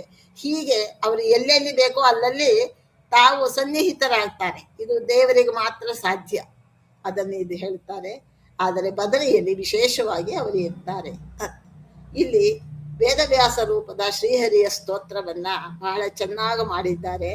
ವೇದವ್ಯಾಸರ ಹಿರಿಮೆಯನ್ನೆಲ್ಲ ಸಮಗ್ರವಾಗಿ ಸಂಗ್ರಹ ಮಾಡಿದಂತಹ ಅಪೂರ್ವವಾದ ಪದ್ಯ ಇದು ಅಂತ ಹೇಳಿ ವಿಮರ್ಶಕರು ಹೇಳ್ತಾರೆ. ಯಾಕೆಂದ್ರೆ ವೇದಪೀಠ ವಿರಿಂಚಿ ಭವ ಶಕ್ರಾದಿ ಸುರ ವಿಜ್ಞಾನದಾಯಕ ಮೋದ ಚಿನ್ಮಯ ಗಾತ್ರ ಲೋಕ ಪವಿತ್ರ ಸುಚರಿತ್ರ ಛೇದ ಭೇದ ವಿಷಾದ ಕುಟಿಲಾಂತಾದಿ ಮಧ್ಯ ವಿದೂರ ಆದಾನಾದಿ ಕಾರಣ ಬಾದರಾಯಣ ಪಾಯಿ ಸತ್ರಾಣ ಅಂತ ಹೇಳಿ ಸಂಪೂರ್ಣವಾಗಿ ಈ ಪದ್ಯದಲ್ಲಿ ಸಮಗ್ರವಾಗಿ ಅವರ ಹಿರಿಮೆಯನ್ನ ಹೇಳಿದ್ದಾರೆ. ಇಲ್ಲಿ ವೇದವ್ಯಾಸರು ಸಾಕ್ಷಾತ್ ನಾರಾಯಣನೇ ಆದರೂ ಕೂಡ ಇವರನ್ನ ಗುರುತ್ವೇನ ಪ್ರಸಿದ್ಧವಾದ ರೂಪವಾದ್ದರಿಂದ ಇವರು ಜಗದ್ಗುರುಗಳು. ಆದ್ದರಿಂದ ಗುರುತ್ವೇನ ಇವರಿಗೆ ಪ್ರಸಿದ್ಧವಾದ ರೂಪವಾದ್ದರಿಂದ ದೇವತಾ ವಂದನೆಯ ನಂತರ ಅಂದ್ರೆ ಋಜುಗಣದ ಇವರನ್ನ ಬ್ರಹ್ಮ ವಾಯು ಸರಸ್ವತಿ ಭಾರತೀಯರನ್ನ ಸ್ತೋತ್ರ ಮಾಡಿದ ನಂತರದಲ್ಲಿ ಗುರುವಂದನೆಯನ್ನ ಪ್ರಾರಂಭ ಮಾಡಿ ಸರ್ವಶ್ರೇಷ್ಠ ಗುರುಗಳಾದ ಜಗದ್ಗುರುಗಳಾದ ಅವರನ್ನ ಸ್ತೋತ್ರ ಮಾಡಿದ್ದಾರೆ. ಇಲ್ಲಿ ಗುರುತಮ ಗುರುಂ ದೇವದೇವಂ ನಮಾಮಿ ಅಂತ ವಾಯುಸ್ತುತಿಯಲ್ಲಿ ಹೇಳಿದ ಹಾಗೆ ಮಾಡಿದ್ದಾರೆ. ಇನ್ನು ವೇದಪೀಠ ಅಂದ್ರೆ, ಪೀಠ ಅಂದ್ರೆ ಆಶ್ರಯ, ವೇದಗಳಿಗೆ ಆಶ್ರಯೀಭೂತರಾದವರು ವೇದವ್ಯಾಸ ಮಹರ್ಷಿಗಳು, ವೇದಗಳಿಗೆ ಆಸರೆ ಆದವರು. ಅಪೌರುಷೇಯವಾದಂತಹ ಮತ್ತು ಪೌರುಷೇಯವಾದಂತಹ ವೇದಗಳು ಎರಡು ಬಗೆ ಅಂತ ಹೇಳ್ತಾರೆ. ಅಪೌರುಷೇಯ ವೇದಗಳು ಅಂದ್ರೆ ಋಗ್ವೇದ, ಯಜುರ್ವೇದ, ಸಾಮವೇದ, ಅಥರ್ವಣ ವೇದಗಳು. ಅದಾದ್ರೆ ಮಹಾಭಾರತ, ಇತಿಹಾಸಗಳು, ಭಾಗವತಾದಿ ಪುರಾಣಗಳು ಇವೆಲ್ಲ ಪೌರುಷೇಯ ಗ್ರಂಥಗಳು, ವೇದಗಳು ಅಂತ ಕರೆದಿದ್ದಾರೆ. ಯಾಕೆ ಅಂದ್ರೆ ಇತಿಹಾಸ ಪುರಾಣ ಪಂಚಮೋ ವೇದಾನಾಂ ವೇದ ಅಂತ ಚಾಂದೋಗ್ಯ ಉಪನಿಷತ್ತಿನಲ್ಲಿ ಹೇಳಿದ್ದಾರೆ. ಇದೆ, ಅವೆಲ್ಲ ನಮಗೆ ಅಷ್ಟೊಂದು ವಿಸ್ತಾರ ಬೇಡ. ಹೀಗೆ ಪೌರುಷೇಯವಾದ ಮತ್ತು ಅಪೌರುಷೇಯವಾದ ಎಲ್ಲ ವೇದಗಳಿಗೂ ಕೂಡ ಅವರು ತಾವು ಅಧಿಷ್ಠಾತೃಗಳಾಗಿದ್ದಾರೆ. ಇನ್ನು ವೇದಪೀಠ ಅಂದ್ರೆ ರಮಾದೇವಿ ಅಂತಲೂ ಅರ್ಥ ಮಾಡಿದ್ದಾರೆ. ವೇದಪೀಠ ವಿರಿಂಚಿ ಭವ ಶಕ್ರಾದಿ ಸುರ ವಿಜ್ಞಾನದಾಯಕ ಅಂದ್ರೆ ವೇದಪೀಠ ಅಂದ್ರೆ ಲಕ್ಷ್ಮಿ, ವಿರಿಂಚಿ ಬ್ರಹ್ಮ, ಭವ ಅಂತಂದ್ರೆ ರುದ್ರದೇವರು, ಶಕ್ರ ಇಂದ್ರ ಮೊದಲಾದ ಸುರ ವಿಜ್ಞಾನದಾಯಕ ದೇವತೆಗಳಿಗೆ ವಿಜ್ಞಾನವನ್ನ ವಿಶೇಷವಾದ ಜ್ಞಾನವನ್ನ ಕೊಡುವವರು ಅನ್ನೋಂಥ ಇದನ್ನು ಕೂಡ ಸಂಕರ್ಷಣ ಒಡೆಯರು ಹೇಳ್ಕೊಡ್ತಾರೆ. ಹೀಗೆ ಇದರಲ್ಲಿ ನಾವು ಹೇಳ್ತೇವೆ ವೇದವ್ಯಾಸರು 28ನೆಯ ದ್ವಾಪರ ಯುಗದ ಕೊನೆಯಲ್ಲಿ ಅವತಾರ ಮಾಡಿದ್ರು. ಅದನ್ನ ಮಹಾಭಾರತದಲ್ಲಿ ಹೇಳ್ತಾರೆ. ಗೌತಮರ ಶಾಪದಿಂದ ಬ್ರಾಹ್ಮಣರಿಗೆ ಇದು ಜ್ಞಾನ ತಿರೋಹಿತವಾಯಿತು, ಹೋಯ್ತು. ಯಾಕೆಂದ್ರೆ ಗೌತಮರು ಶಾಪ ಕೊಟ್ಟದ್ದು ಬಹುಶಃ ನಿಮಗೆಲ್ಲ ಕಥೆ ಗೊತ್ತಿದೆ. ಮಧ್ವಾಂತರ್ಗತ ವೇದವ್ಯಾಸ ಅನ್ನುವಂಥ ಕೀರ್ತನೆಯಲ್ಲಿ ಅದನ್ನ ಹೇಳಿದ್ದಾರೆ. ಹೀಗೆ ಆ ಜ್ಞಾನವನ್ನ ಕಳ್ಕೊಂಡಂತಹ ಅವರ ಆ ಒಂದು ದುಸ್ಥಿತಿಯನ್ನ ನೋಡಿ ಋಷಿಮುನಿಗಳಿಗೆ ಮಾತ್ರ ಅಲ್ಲದೆ ಬ್ರಹ್ಮಾದಿ ದೇವತೆಗಳಿಗೂ ಕೂಡ ಜ್ಞಾನ ವಿಶೇಷ ಪ್ರಾಪ್ತವಾಯಿತು ವೇದವ್ಯಾಸರಿಂದ ಅನ್ನೋದನ್ನ ವಿರಿಂಚಿ ಭವ ಶಕ್ರಾದಿ ಸುರ ವಿಜ್ಞಾನದಾಯಕ ಅಂತ ತಿಳಿಸಿಕೊಟ್ಟಿದ್ದಾರೆ. ಇದು ವೇದವ್ಯಾಸ ಅವತಾರದ ಪ್ರಯೋಜನವನ್ನ ಹೇಳುವಂತಹ ಪದ್ಯ. ಯಾಕಂದ್ರೆ ವೇದವ್ಯಾಸರ ಅವತಾರ ಮಾಡಿದ್ದೇ ಬ್ರಹ್ಮಾದಿ ದೇವತೆಗಳ ಪ್ರಾರ್ಥನೆಯಿಂದ. ಋಷಿಮುನಿಗಳಿಗೆಲ್ಲ ಅನೇಕ ಬ್ರಾಹ್ಮಣರಿಗೆಲ್ಲ ಜ್ಞಾನ ಹೋಯಿತು. ಕಲಿಯುಗದಲ್ಲಿ ಆ ದ್ವಾಪರ ಯುಗದ ಕೊನೆಯಲ್ಲೇ ಅತ್ಯಂತ ಅಜ್ಞಾನ ಅವರಿಗೆ ಬಂತು, ಮಿಥ್ಯಾಜ್ಞಾನಗಳು ಪ್ರಾರಂಭ ಆಯಿತು. ಆಗ ಬ್ರಹ್ಮಾದಿ ದೇವತೆಗಳು ಪ್ರಾರ್ಥನೆ ಮಾಡಿದಾಗ ವೇದವ್ಯಾಸರು ಅವತಾರ ಮಾಡಿದರು ಅಂತ ಹೇಳ್ತಾರೆ. ಹೀಗೆ ಕೃಷ್ಣ ರೂಪದಿಂದ ಹೇಳಿದ ಗೀತೆಯನ್ನ ವ್ಯಾಸ ರೂಪದಿಂದ ಅವರು ತಿಳಿಸಿಕೊಟ್ರು, ಜ್ಞಾನ ಕಾರ್ಯವನ್ನ ಮಾಡಿದರು ಅಂತ ಹೇಳಿ ವೇದವ್ಯಾಸ ಅವತಾರವನ್ನ ಜ್ಞಾನಾವತಾರ ಅಂತ ಕರೆದಿದ್ದಾರೆ. ಮೋದ ಚಿನ್ಮಯ ಗಾತ್ರ ಅಂದ್ರೆ ಮೋದ ಅಂದ್ರೆ ಆನಂದ, ಸಮೋದ ಪ್ರಮೋದ ಅಂತೆಲ್ಲ ಕರೀತಾರೆ. ಆನಂದ ಅಂತ ಮೋದ ಚಿನ್ಮಯ ಗಾತ್ರ ಅನ್ನೋದು. ಚಿತ್ ಅಂದ್ರೆ ಜ್ಞಾನ ಅಂತ ಹೇಳಿ, ಬಲಾದಿ ಇತರ ಎಲ್ಲ ಗುಣಗಳು ಇದರಿಂದ ಉಪಲಕ್ಷಿತ. ಅಂದ್ರೆ ಚಿತ್ ಅಂದ್ರೆ ಜ್ಞಾನ, ಬಲ ಮುಂತಾದಂತಹ ಪರಮಾತ್ಮನ ವಿಶೇಷವಾದ ಗುಣಗಳು. ಜ್ಞಾನಾನಂದಾದಿ ಗುಣಮಯ ಶರೀರರು ವೇದವ್ಯಾಸರು ಅನ್ನೋ ಭಾವ. ಜ್ಞಾನ ಆನಂದಾದಿ ಗುಣಮಯ ಶರೀರ, ಸರ್ವಗುಣೋಪೇತರು ಅವರು. ಪರಮಾತ್ಮ ಹೇಗೆ ಸರ್ವಗುಣೋಪೇತನೋ ವೇದವ್ಯಾಸರು ಕೂಡ ಅದೇ ಭಾವ ಅಂತ. ಬ್ರಹ್ಮಾದಿ ದೇವತೆಗಳಂತೆ ಪ್ರಾಕೃತ ದೇಹ ಅಲ್ಲ. ಯಾಕೆ ಅಂದ್ರೆ ವೇದವ್ಯಾಸರು ಆ ಸತ್ಯವತಿ ದೇವಿಯಲ್ಲಿ ಅವತಾರ ಮಾಡಿದಾಗ ಅವರು ತಾವು ಋಷಿ ರೂಪದಿಂದಲೇ ಅವತಾರ ಮಾಡಿದ್ರು. ಹೀಗೆಲ್ಲಾದರೂ ಸಾಧ್ಯವಾ ಪ್ರಾಕೃತವಾಗಿ? ಇದನ್ನ ಹೇಳ್ತಾರೆ. ತಕ್ಷಣ ದಂಡಕಮಂಡಲು ಸಹಿತವಾಗಿ ಋಷಿ ರೂಪದಲ್ಲಿಯೇ ಅವತಾರ ಮಾಡಿದ್ರು. ತಂದೆ ತಾಯಿಗಳಿಗೆ ಅನ್ನಿಸಿಕೊಂಡಂತಹ ಪರಾಶರರಿಗೂ ಸತ್ಯವತಿ ದೇವಿಗೂ ಪ್ರಣಾಮ ಮಾಡಿದ್ರು. ನೀವು ನೆನೆಸಿಕೊಂಡಾಗ ನಾನು ಬರ್ತೇನೆ ಅಂತ ಹೇಳಿ ಹೋದ್ರು ಅಂತ ನಾವು ಕಥೆಯಲ್ಲಿ ಕೇಳ್ತೇವೆ. ಅಂದ್ರೆ ಇವರು ಪ್ರಾಕೃತ ಶರೀರ ಉಳ್ಳವರು ಅಂತ ಅರ್ಥ ಅಲ್ಲ, ಅಪ್ರಾಕೃತ ಶರೀರ ಉಳ್ಳವರು. ಕೆಲವರು ವೇದವ್ಯಾಸರನ್ನ ಕೇವಲ ಒಬ್ಬ ಋಷಿ ಅಂತ ಕರೆದು ಬಿಟ್ಟಿದ್ದಾರೆ. ಇದು ಬಹಳ ತಪ್ಪು ಅಭಿಪ್ರಾಯ ಅಂತ ಹೇಳಿ. ಅವರ ಅವತಾರ ಮಾಡ್ತಾನೆ ತಾವು ಕೃಷ್ಣ ರೂಪದಿಂದ ಶೋಭಿಸಿದರಂತೆ. ಯಜ್ಞೋಪವೀತ ಜಟಾದಿಗಳಿಂದ ಶೋಭಿಸಿದರು ಅಂತ ವರ್ಣನೆ ಬರ್ತದೆ. ಇನ್ನು ಲೋಕ ಪವಿತ್ರ ಅಂದ್ರೆ ಲೋಕಕ್ಕೆ ಪಾವನರಾದವರು ಅಂತ ಅರ್ಥ. ಲೋಕದಲ್ಲೆಲ್ಲ ಅತ್ಯಂತ ಪವಿತ್ರರು ಅಂತ ಹೇಳಿ ಲೋಕವನ್ನ ಪವಿತ್ರಗೊಳಿಸುವವರು ಅಂತಲೂ ಅರ್ಥ ಇದೆ. ಅವರು ಮೋದ ಚಿನ್ಮಯ ಗಾತ್ರ ಅಂದ್ರೆ ಪವಿತ್ರಾಣಾಂ ಪವಿತ್ರಮಿಯೋ ಮಂಗಲಾನಾಂಚ ಮಂಗಲಂ ಅಂತ ಮಹಾಭಾರತದ ಆ ವಿಷ್ಣು ಸಹಸ್ರನಾಮದಲ್ಲಿ ಏನು ಕೊಂಡಾಡ್ತಾರೆ, ಹಾಗೆ ಪವಿತ್ರವಾದಂತಹ ಜ್ಞಾನವನ್ನ ನೀಡುವ ಮೂಲಕ ಲೋಕವನ್ನ ಪವಿತ್ರಗೊಳಿಸುವರು. ಪವಿತ್ರವಾದ ಇದನ್ನ ಯಾರು ಇದು ಮಾಡ್ತಾರೆ ಅಂತಂದ್ರೆ, ಯಾರನ್ನ ಪವಿತ್ರತಮ ಅಂತಾರೆ ಅಂದ್ರೆ ತಾವು ಪವಿತ್ರರಾಗಿದ್ರೆ ಉಳಿದವರನ್ನ ಪವಿತ್ರ ಮಾಡ್ತಾರೆ, ಲೋಕವನ್ನೇ ಪವಿತ್ರ ಮಾಡ್ತಕ್ಕಂಥವರು. ಹೀಗೆ ಅದರಿಂದ ಕೊನೆಗೆ ಅವರು ಎಷ್ಟು ಮಹತ್ವ ಉಳ್ಳವರು ಅಂದ್ರೆ ಈ ವೇದವ್ಯಾಸ, ಅದರಲ್ಲಿ ಮಧ್ವಾಂತರ್ಗತ ವೇದವ್ಯಾಸ ಅನ್ನೋ ಕೀರ್ತನೆಯಲ್ಲಿ ಕ್ರಿಮಿಯಿಂದ ರಾಜ್ಯವಾಳಿಸಿದೆ ಅಂತ. ಒಂದು ಕ್ರಿಮಿ ಅಂದ್ರೆ ಸಣ್ಣ ಹುಳ, ಅದರಿಂದ ರಾಜ್ಯಭಾರ ಮಾಡಿಸಿದ್ರು ವೇದವ್ಯಾಸ ಮಹರ್ಷಿಗಳು. ಅಂತಹ ಮಹಿಮಾಪೂರ್ಣರಾದವರು ಪುಣ್ಯತೀರ್ಥಗಳು ದೇಹವನ್ನು ಪಾವನಗೊಳಿಸಿದರೆ ಜ್ಞಾನತೀರ್ಥ ಜೀವನ ಸ್ವರೂಪವನ್ನೇ ಪಾವನಗೊಳಿಸುತ್ತದೆ. ಅದನ್ನೇ ಪುರಂದರದಾಸರು ಸ್ನಾನ ಮಾಡಿರೋ ಜ್ಞಾನತೀರ್ಥದಲ್ಲಿ ಅಂದರು. ಬರೀ ಜಡವಾದ ನೀರಿನಲ್ಲಿ ಸ್ನಾನ ಮಾಡಿದರೆ ದೇಹ ಶುದ್ಧಿ ಆಗ್ತದೆ. ಆದರೆ ಜ್ಞಾನತೀರ್ಥದಲ್ಲಿ ನೀವು ಸ್ನಾನ ಮಾಡಿರೋ ಅಂತ ಹೇಳಿ ಪವಿತ್ರವಾದ ಜ್ಞಾನವನ್ನ ನೀಡುವವರು ಲೋಕ ಪವಿತ್ರರು ಅಂತ ಅನಿಸಿಕೊಂಡಿದ್ದಾರೆ. ಕೇವಲ ಪಾವಿತ್ರ ಸೀಮಿತ ಸಂಖ್ಯೆಯ ಜನಗಳನ್ನು ಮಾತ್ರ ಉದ್ಧಾರ ಮಾಡ್ತದೆ. ಒಬ್ಬರು ಪವಿತ್ರರಾಗಿದ್ದಾರೆ ಅಂದ್ರೆ ಒಂದಷ್ಟು ಜನನ ಅವರ ಸಮಕಾಲೀನರಾದಂತಹ ಅಷ್ಟು ಜನನ ಪವಿತ್ರ ಮಾಡಿದರು ತಮ್ಮ ಉಪದೇಶಗಳಿಂದ. ಆದರೆ ವೇದವ್ಯಾಸರು ಹಾಗಲ್ಲ. ಅವರು ಲೋಕವನ್ನೇ ಪವಿತ್ರ ಮಾಡ್ತಕ್ಕಂಥವರು, ಜಗತ್ತನ್ನೇ ಪಾವನಗೊಳಿಸುವ ಪರಮ ಪಾವನರು ಅಂತ ಹೇಳಿ ಅವರನ್ನ ಸುಚರಿತ್ರ ಅಂತ ಕರೀತಾರೆ. ಚಾರಿತ್ರ ಅಂದ್ರೆ ನಡತೆ, ಶೀಲ, ನಾವು ಕಾಂಡಕ್ಟ್ ಅಂತೇನು ಹೇಳ್ತೇವೆ ಅದು. ಇವರು ಎಷ್ಟು ಶುಚಿಗಳು ಅಂತಂದ್ರೆ ಗುರುತಾಚಿ ಅನ್ನೋ ಒಬ್ಬ ಅಪ್ಸರೆ ಅಲ್ಲಿ ಬಂದಾಗ ಇವರು ಧ್ಯಾನ ಮಾಡ್ತಾ ಕೂತಿದ್ದಾಗ ವ್ಯಾಸರು ಶುಕಮುನಿಯನ್ನ ಪಡೆದರು ಅಂತ ಹೇಳ್ತಾರೆ. ಅವರು ಕಾಮುಕರು, ಶುದ್ಧ ಚರಿತ್ರರಲ್ಲ. ಒಬ್ಬ ಅಪ್ಸರೆಯನ್ನ ನೋಡಿ ತಾವು ಇದಾದ್ರು ಮನಸ್ಸು ಚಂಚಲ ಆಯಿತು ಅಂತ. ಆದರೆ ಹಾಗಲ್ಲ ಅಂತಾರೆ.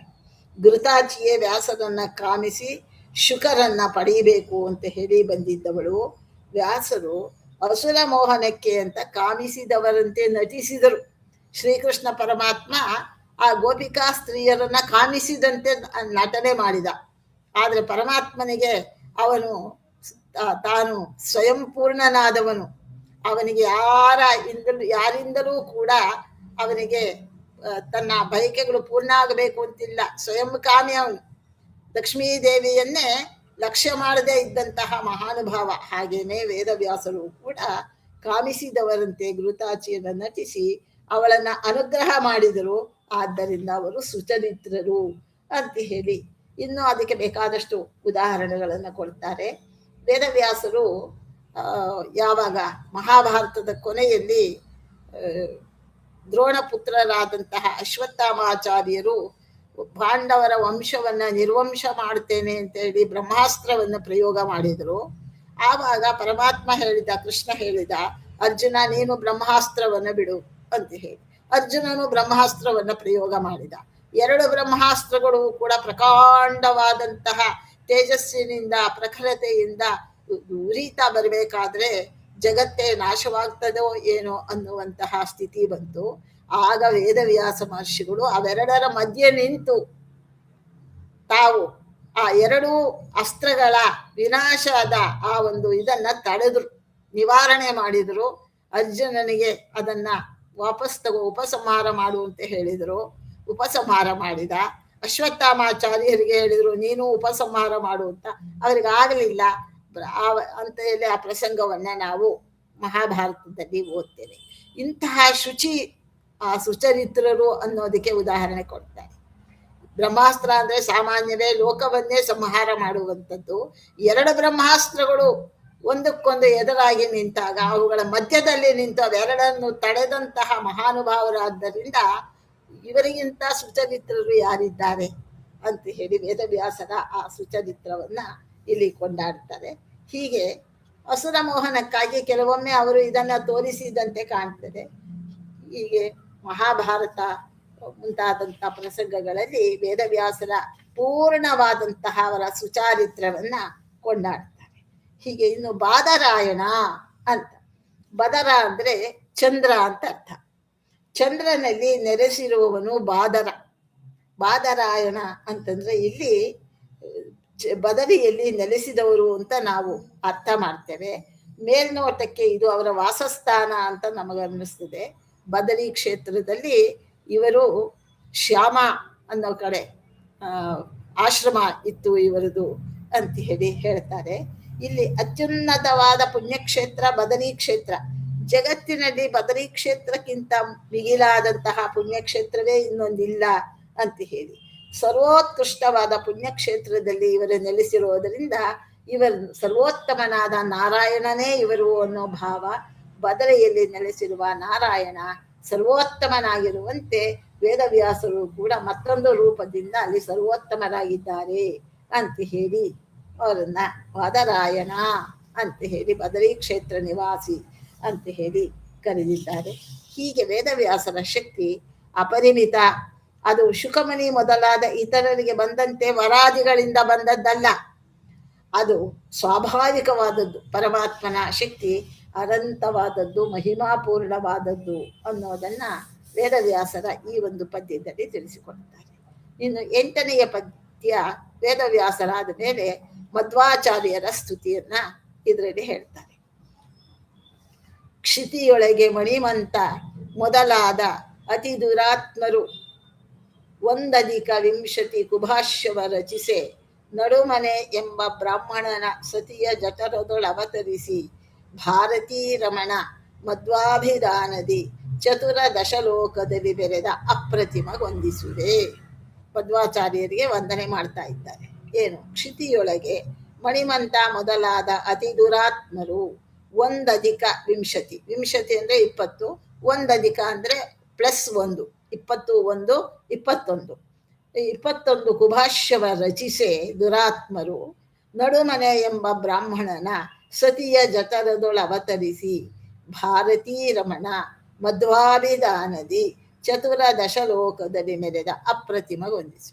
ಪ್ರಥಮೋ ಹನುಮನ್ನಾಮ, ದ್ವಿತೀಯೋ ಭೀಮ ಏವಚ, ಪೂರ್ಣ ಪ್ರಜ್ಞ ತೃತೀಯಸ್ತು ಅಂತ ನಾವು ಶ್ಲೋಕ ಹೇಳ್ತೇವೆ. ಅದಕ್ಕೋಸ್ಕರ ಇಲ್ಲಿ ಭಾರತೀ ರಮಣ ಮಧ್ವಾಭಿಧಾನದಿ ಚತುರ ದಶಲೋಕದಲ್ಲಿ ಮೆರೆದ ಅಪ್ರತಿಮಗೊಂದಿಸುವೆ. ಭಾರತೀ ರಮಣ ಮಧ್ವಾಭಿಧಾನ, ಮಧ್ವ ಅನ್ನೋ ಹೆಸರಿನಿಂದ ಭಾರತೀ ರಮಣರಾದ ವಾಯುದೇವರೇ ತಾವು ಚತುರ ದಶಲೋಕದಲ್ಲಿ ಮೆರೆದರು, 14 ಲೋಕಗಳಲ್ಲಿಯೂ ಕೂಡ ಮಾನ್ಯರಾದರು ಅಂತ ಹೇಳಿ ಮಧ್ವಾಚಾರ್ಯರ ಸ್ತುತಿಯನ್ನ ಮಾಡ್ತಾರೆ. ಭೂಮಿಯಲ್ಲಿ ಮಣಿಮಂತ ಮೊದಲಾದ ಅತ್ಯಂತ ದುರಾತ್ಮರು ಅಂದ್ರೆ ಬ್ರಹ್ಮಸೂತ್ರಗಳಿಗೆ 21 ದುರ್ಭಾಷ್ಯಗಳನ್ನ ರಚಿಸಿದಾಗ ಆ ದುರಾತ್ಮರು ಮಧ್ಯಗೇಹ ಎಂಬ ಬ್ರಾಹ್ಮಣನ ಪತ್ನಿಯ ಹೊಟ್ಟೆಯಲ್ಲಿ ಅವತಾರ ಮಾಡಿ ಮಧ್ವ ಅನ್ನೋ ಹೆಸರಿನಿಂದ 14 ಲೋಕದಲ್ಲಿ ಮೆರೆದಂತಹ ಭಾರತೀ ರಮಣನಾದ ವಾಯುದೇವರಿಗೆ ವಂದಿಸ್ತೇನೆ ಅಂತ ಜಗನ್ನಾಥ ದಾಸಾರಿಯರು ಇಲ್ಲಿ ಸ್ತೋತ್ರ ಮಾಡ್ತಾರೆ. 14 ಲೋಕ ಗುರುಗಳಾದ ಮಧ್ವಾಚಾರ್ಯರನ್ನ ಇಲ್ಲಿ ವಂದನೆ ಮಾಡೋದು ಎಷ್ಟು ರಮಣೀಯವಾಗಿದೆ ಅಂದ್ರೆ, ಈ ಮಣಿಮಂತ ಮೊದಲಾದ ದುಷ್ಟರು ಭೂಮಿಯಲ್ಲಿ ದುರ್ಭಾಷ್ಯಗಳನ್ನ ರಚಿಸಿದ್ರು. ಎಲ್ಲಾ ಕಾಲಕ್ಕೂ ಕೂಡ ಪರಮಾತ್ಮನ ದ್ವೇಷ ಮಾಡುವವರು ಕಲಿ ಮೊದಲಾದಂಥವರು ಇದ್ದೇ ಇದ್ದಾರೆ. ಅಂತಹ ಇದರಲ್ಲಿ ಬಂದವನು ಮಣಿಮಂತ ಆ ದುರ್ಭಾಷ್ಯಗಳನ್ನ ಅಂದ್ರೆ ಕೆಟ್ಟ ಇದನ್ನ ಗ್ರಂಥಗಳನ್ನ ರಚನೆ ಮಾಡಿ ಪರಮಾತ್ಮನ ಮಹತ್ತಿಗೆ ಕುಂದನ್ನ ತರುವಂತಹ ರೀತಿಯಲ್ಲಿ ಇದು ಮಾಡಿದ್ರು ಅಂತ ಪುರಾಣಗಳಲ್ಲಿ ಇದೆ. ಇಲ್ಲಿ ಕುಭಾಷ್ಯ ಅಂದ್ರೆ ಏನು ಅಂದ್ರೆ ಬ್ರಹ್ಮಸೂತ್ರಗಳ ಮೇಲೆ ರಚಿತವಾದ ಕುಭಾಷ್ಯಗಳು ಅಂದ್ರೆ ಕೆಟ್ಟ ಅರ್ಥಗಳು. ಬ್ರಹ್ಮಸೂತ್ರದಲ್ಲಿ ವೇದವ್ಯಾಸ ಮಹರ್ಷಿಗಳು ಏನು ಹೇಳಿದ್ದಾರೆ, ವಿಶುದ್ಧವಾದಂತಹ ತತ್ವಜ್ಞಾನವನ್ನ ಅದಕ್ಕೆ ವಿರುದ್ಧವಾಗಿ ಹೇಳುವಂತಹ ಇದನ್ನ ರಚನೆ ಮಾಡಿದ್ದಾರೆ. ಅಂದ್ರೆ ಬ್ರಹ್ಮಸೂತ್ರ ಅನ್ನೋ ಅಂದ್ರೆ ಭಾಷ್ಯ ಅಂದ್ರೆ ಬ್ರಹ್ಮಸೂತ್ರ ಭಾಷ್ಯ ಅಂತಲೇ ತಿಳಿಬೇಕು. ಭಾಷ್ಯ ಅಂದ್ರೆ ಬ್ರಹ್ಮಸೂತ್ರಕ್ಕೆ ಬರೆದಂತಹ ಆ ಒಂದು ವ್ಯಾಖ್ಯಾನ. ಹೀಗೆ ಇದನ್ನ ಹೇಳ್ತಾರೆ. ಅದ 21 ಕುಭಾಷ್ಯಗಳು ಯಾವ್ಯಾವುದು ಅನ್ನೋದನ್ನು ಕೂಡ ಇಲ್ಲಿ ಹೇಳ್ತಾರೆ. ಅದೆಲ್ಲ ನಮಗೆ ಬೇಡ, ನಾವೀಗ ಇದನ್ನು ಮಣಿಮಂತ ಕ್ರೋಧವಶಗಣಕ್ಕೆ ಸೇರಿದ ಮಹಾರಾಕ್ಷಸ. ಈ ಮಣಿಮಂತ ಯಾರು ಅನ್ನೋದನ್ನ ನಾವು ತಿಳ್ಕೊಳ್ಬೇಕು. ಕ್ರೋಧವಶರು ಅಂತ ಒಂದು ರಾಕ್ಷಸ ಗಣ ಇದೆ, ರಾಕ್ಷಸರ ಗುಂಪು. ಅದಕ್ಕೆ ಸೇರಿದವನು ಮಹಾರಾಕ್ಷಸ ಇವನು. ಕುಬೇರನ ಭೃತ್ಯನಾಗಿದ್ದ, ಶಿವನ ವರದಿಂದ ಅವಧ್ಯನಾಗಿದ್ದ ಅವನು ತಪೋನಿರತರಾಗಿದ್ದ ಅಗಸ್ತ್ಯರ ಮೇಲೆ ಸೀನ್ ಬಿಟ್ನಂತೆ ಒಂದು ಸಲ. ಎಷ್ಟು ಅಹಂಕಾರ ಇರ್ಬೇಕು ನೋಡಿ. ಅಗಸ್ತ್ಯರ ತಪೋನಿರತರಾಗಿದ್ರು, ಧ್ಯಾನಾಸಕ್ತರಾಗಿದ್ರು. ಆಗ ಈ ಕುಬೇರನ ಭೃತ್ಯ ತಾನೇನ್ ಮಾಡಿದ, ಅವರ ಮೇಲೆ ಸೀನ್ ಬಿಟ್ಟ. ಕುಬೇರನ ಆಣತಿಯಂತೆ ಅವರ ಶಾಪಕ್ಕೆ ಗುರಿಯಾದ. ಅಗಸ್ತ್ಯರು ಶಾಪ ಕೊಟ್ಟರು. ಅಲಕಾಪುರಿಯ ಸರೋವರದಲ್ಲಿದ್ದ ಪಂಚವರ್ಣದ ಪುಷ್ಪಗಳನ್ನ ಕುಬೇರನ ಆಜ್ಞೆಯಂತೆ ಕಾಯ್ತಾ ಇದ್ದಂತಹ ಈ ಮಣಿಮಂತ ಪದ್ಮತ್ರಯ ಸಂಖ್ಯೆಯ ರಾಕ್ಷಸರಿಗೆ ನಾಯಕನಾಗಿದ್ದ. ಒಂದು ದೊಡ್ಡ ರಾಕ್ಷಸ ಗಣಕ್ಕೆ ಒಡೆಯನಾಗಿದ್ದ ಇವನು. ಬ್ರಹ್ಮ ನಾವೇ ಬ್ರಹ್ಮ, ಜಗತ್ತು ಸುಳ್ಳು, ಅಹಂ ಬ್ರಹ್ಮ ಜಗನ್ಮಿಥ್ಯಾ, ಜಗತ್ತು ಸುಳ್ಳು ಅಂತ ಹೇಳಿ ಸಾರ್ತಾ ಇದ್ದಂತಹ ಮಾಯಾವಾದಿ ರಾಕ್ಷಸರಾದ ಅವರನ್ನ ಭೀಮಸೇನ ವಾದದಲ್ಲಿ ಸೋಲಿಸಿದ. ಯಾಕೆಂದ್ರೆ ಸೌಗಂಧಿಕಾ ಪುಷ್ಪವನ್ನ ತರ್ಲಿಕ್ಕೆ ಹೋದ. ಆಗ ಈ ಮಣಿಮಂತ ಅನ್ನೋ ರಾಕ್ಷಸ ಅವರನ್ನ ಎದುರಿಸಿದ. ಆಗ ಮೊದಲು ವಾದದಲ್ಲಿ ಸೋಲಿಸಿ ಆನಂತರದಲ್ಲಿ ತನ್ನ ಗದಾಪ್ರಹಾರದಿಂದ ಆ ಮಣಿಮಂತನನ್ನ ಸಂಹಾರ ಮಾಡಿದ.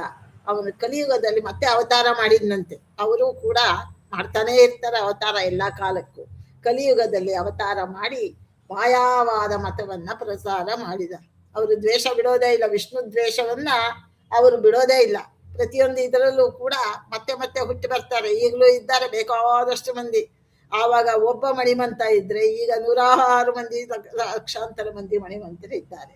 ಹೀಗೆ ಮಾಯಾವಾದವನ್ನ ಅಂದ್ರೆ ಮಾಯಾವಾದ ಅಂದ್ರೆ ನಾನೇ ಬ್ರಹ್ಮ ಜಗತ್ತು ಸುಳ್ಳು ಅನ್ನೋ ಅಂತ ವಾದವನ್ನ ಮಾಡಿ ಈ ಮಹಾಭಾರತ ಕಾಲದಲ್ಲಿ ಇವನು ಏಕಲವ್ಯನಾಗಿ ಹುಟ್ಟಿದಂತೆ.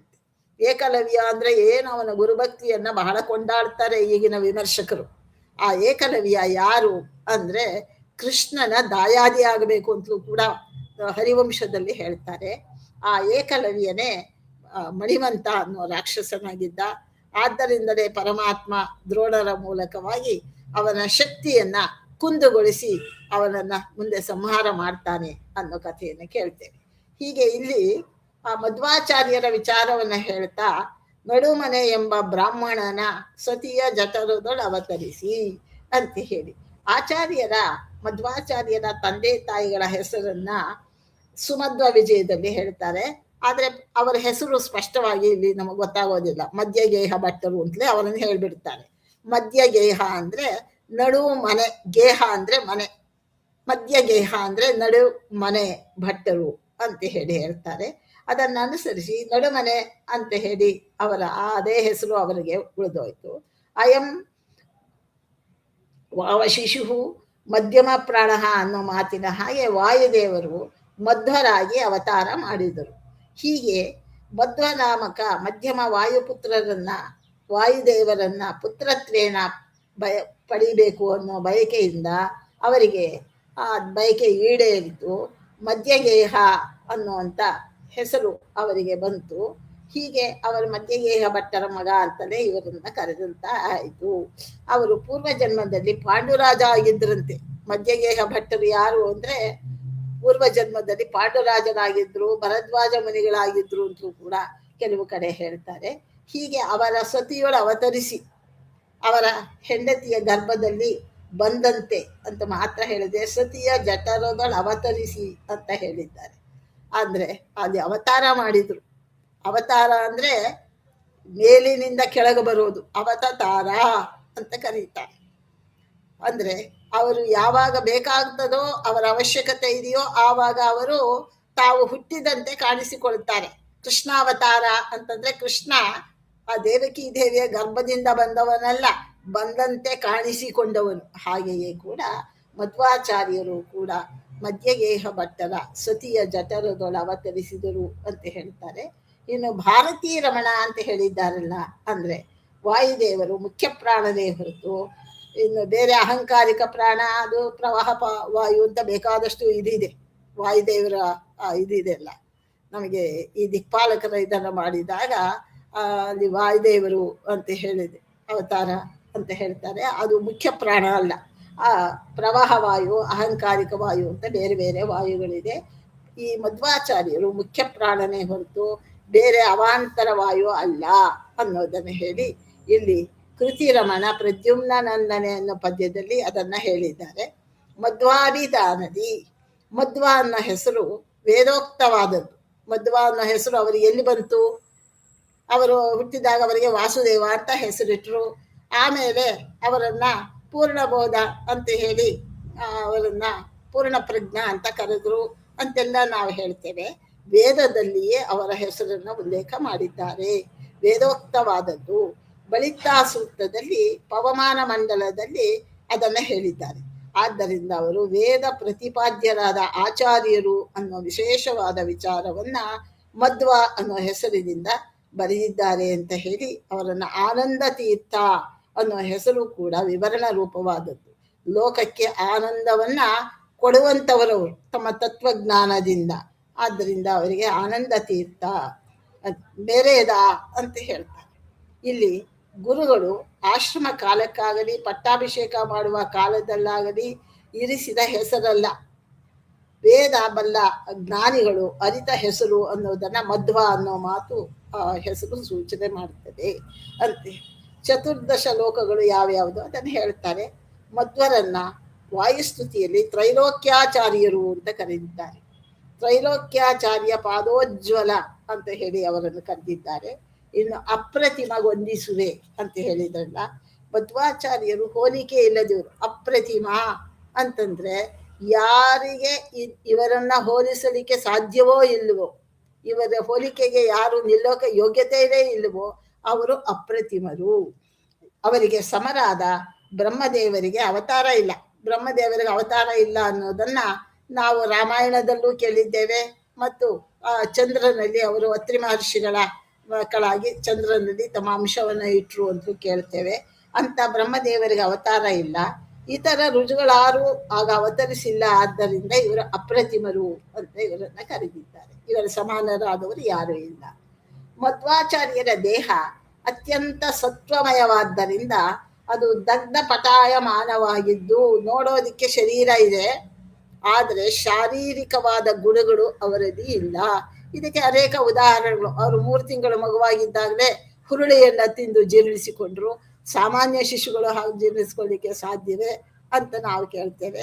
ಆಮೇಲೆ ಊಟ ಆದ ನಂತರದಲ್ಲಿ ಕೇರಳದಲ್ಲಿ ಒಮ್ಮೆ ಪರೀಕ್ಷೆಗೋಸ್ಕರ 250 ಇದಿರತಕ್ಕಂಥ ಬಾಳೆಗೊನೆಯನ್ನ ಅವರಿಗೆ ತಿನ್ಲಿಕ್ಕೆ ಕೊಟ್ಟರು. ತಿಂದು ಅದನ್ನು ಕೂಡ ಜೀರ್ಣಿಸಿಕೊಂಡ್ರು ಅಂತ. ಇನ್ನು ಮಹಾಭಾರತದಲ್ಲಂಕ ಭೀಮಾವತಾರದಲ್ಲಿ ಅನೇಕ ಪ್ರಕರಣಗಳನ್ನ ತೋರಿಸಿಕೊಡ್ತಾ ಇದ್ದಾರೆ. ಆದ್ದರಿಂದ ಅವರ ದೇಹ ಸತ್ವಮಯವಾದದ್ದು. ಆದ್ದರಿಂದ ನೋಡೋದಿಕ್ಕೆ ಮಾನವ ಶರೀರದಂತೆ ಕಾಣುತ್ತೆ, ಆದರೆ ಮಾನವ ಶರೀರದ ಲಕ್ಷಣಗಳು ಅಲ್ಲ.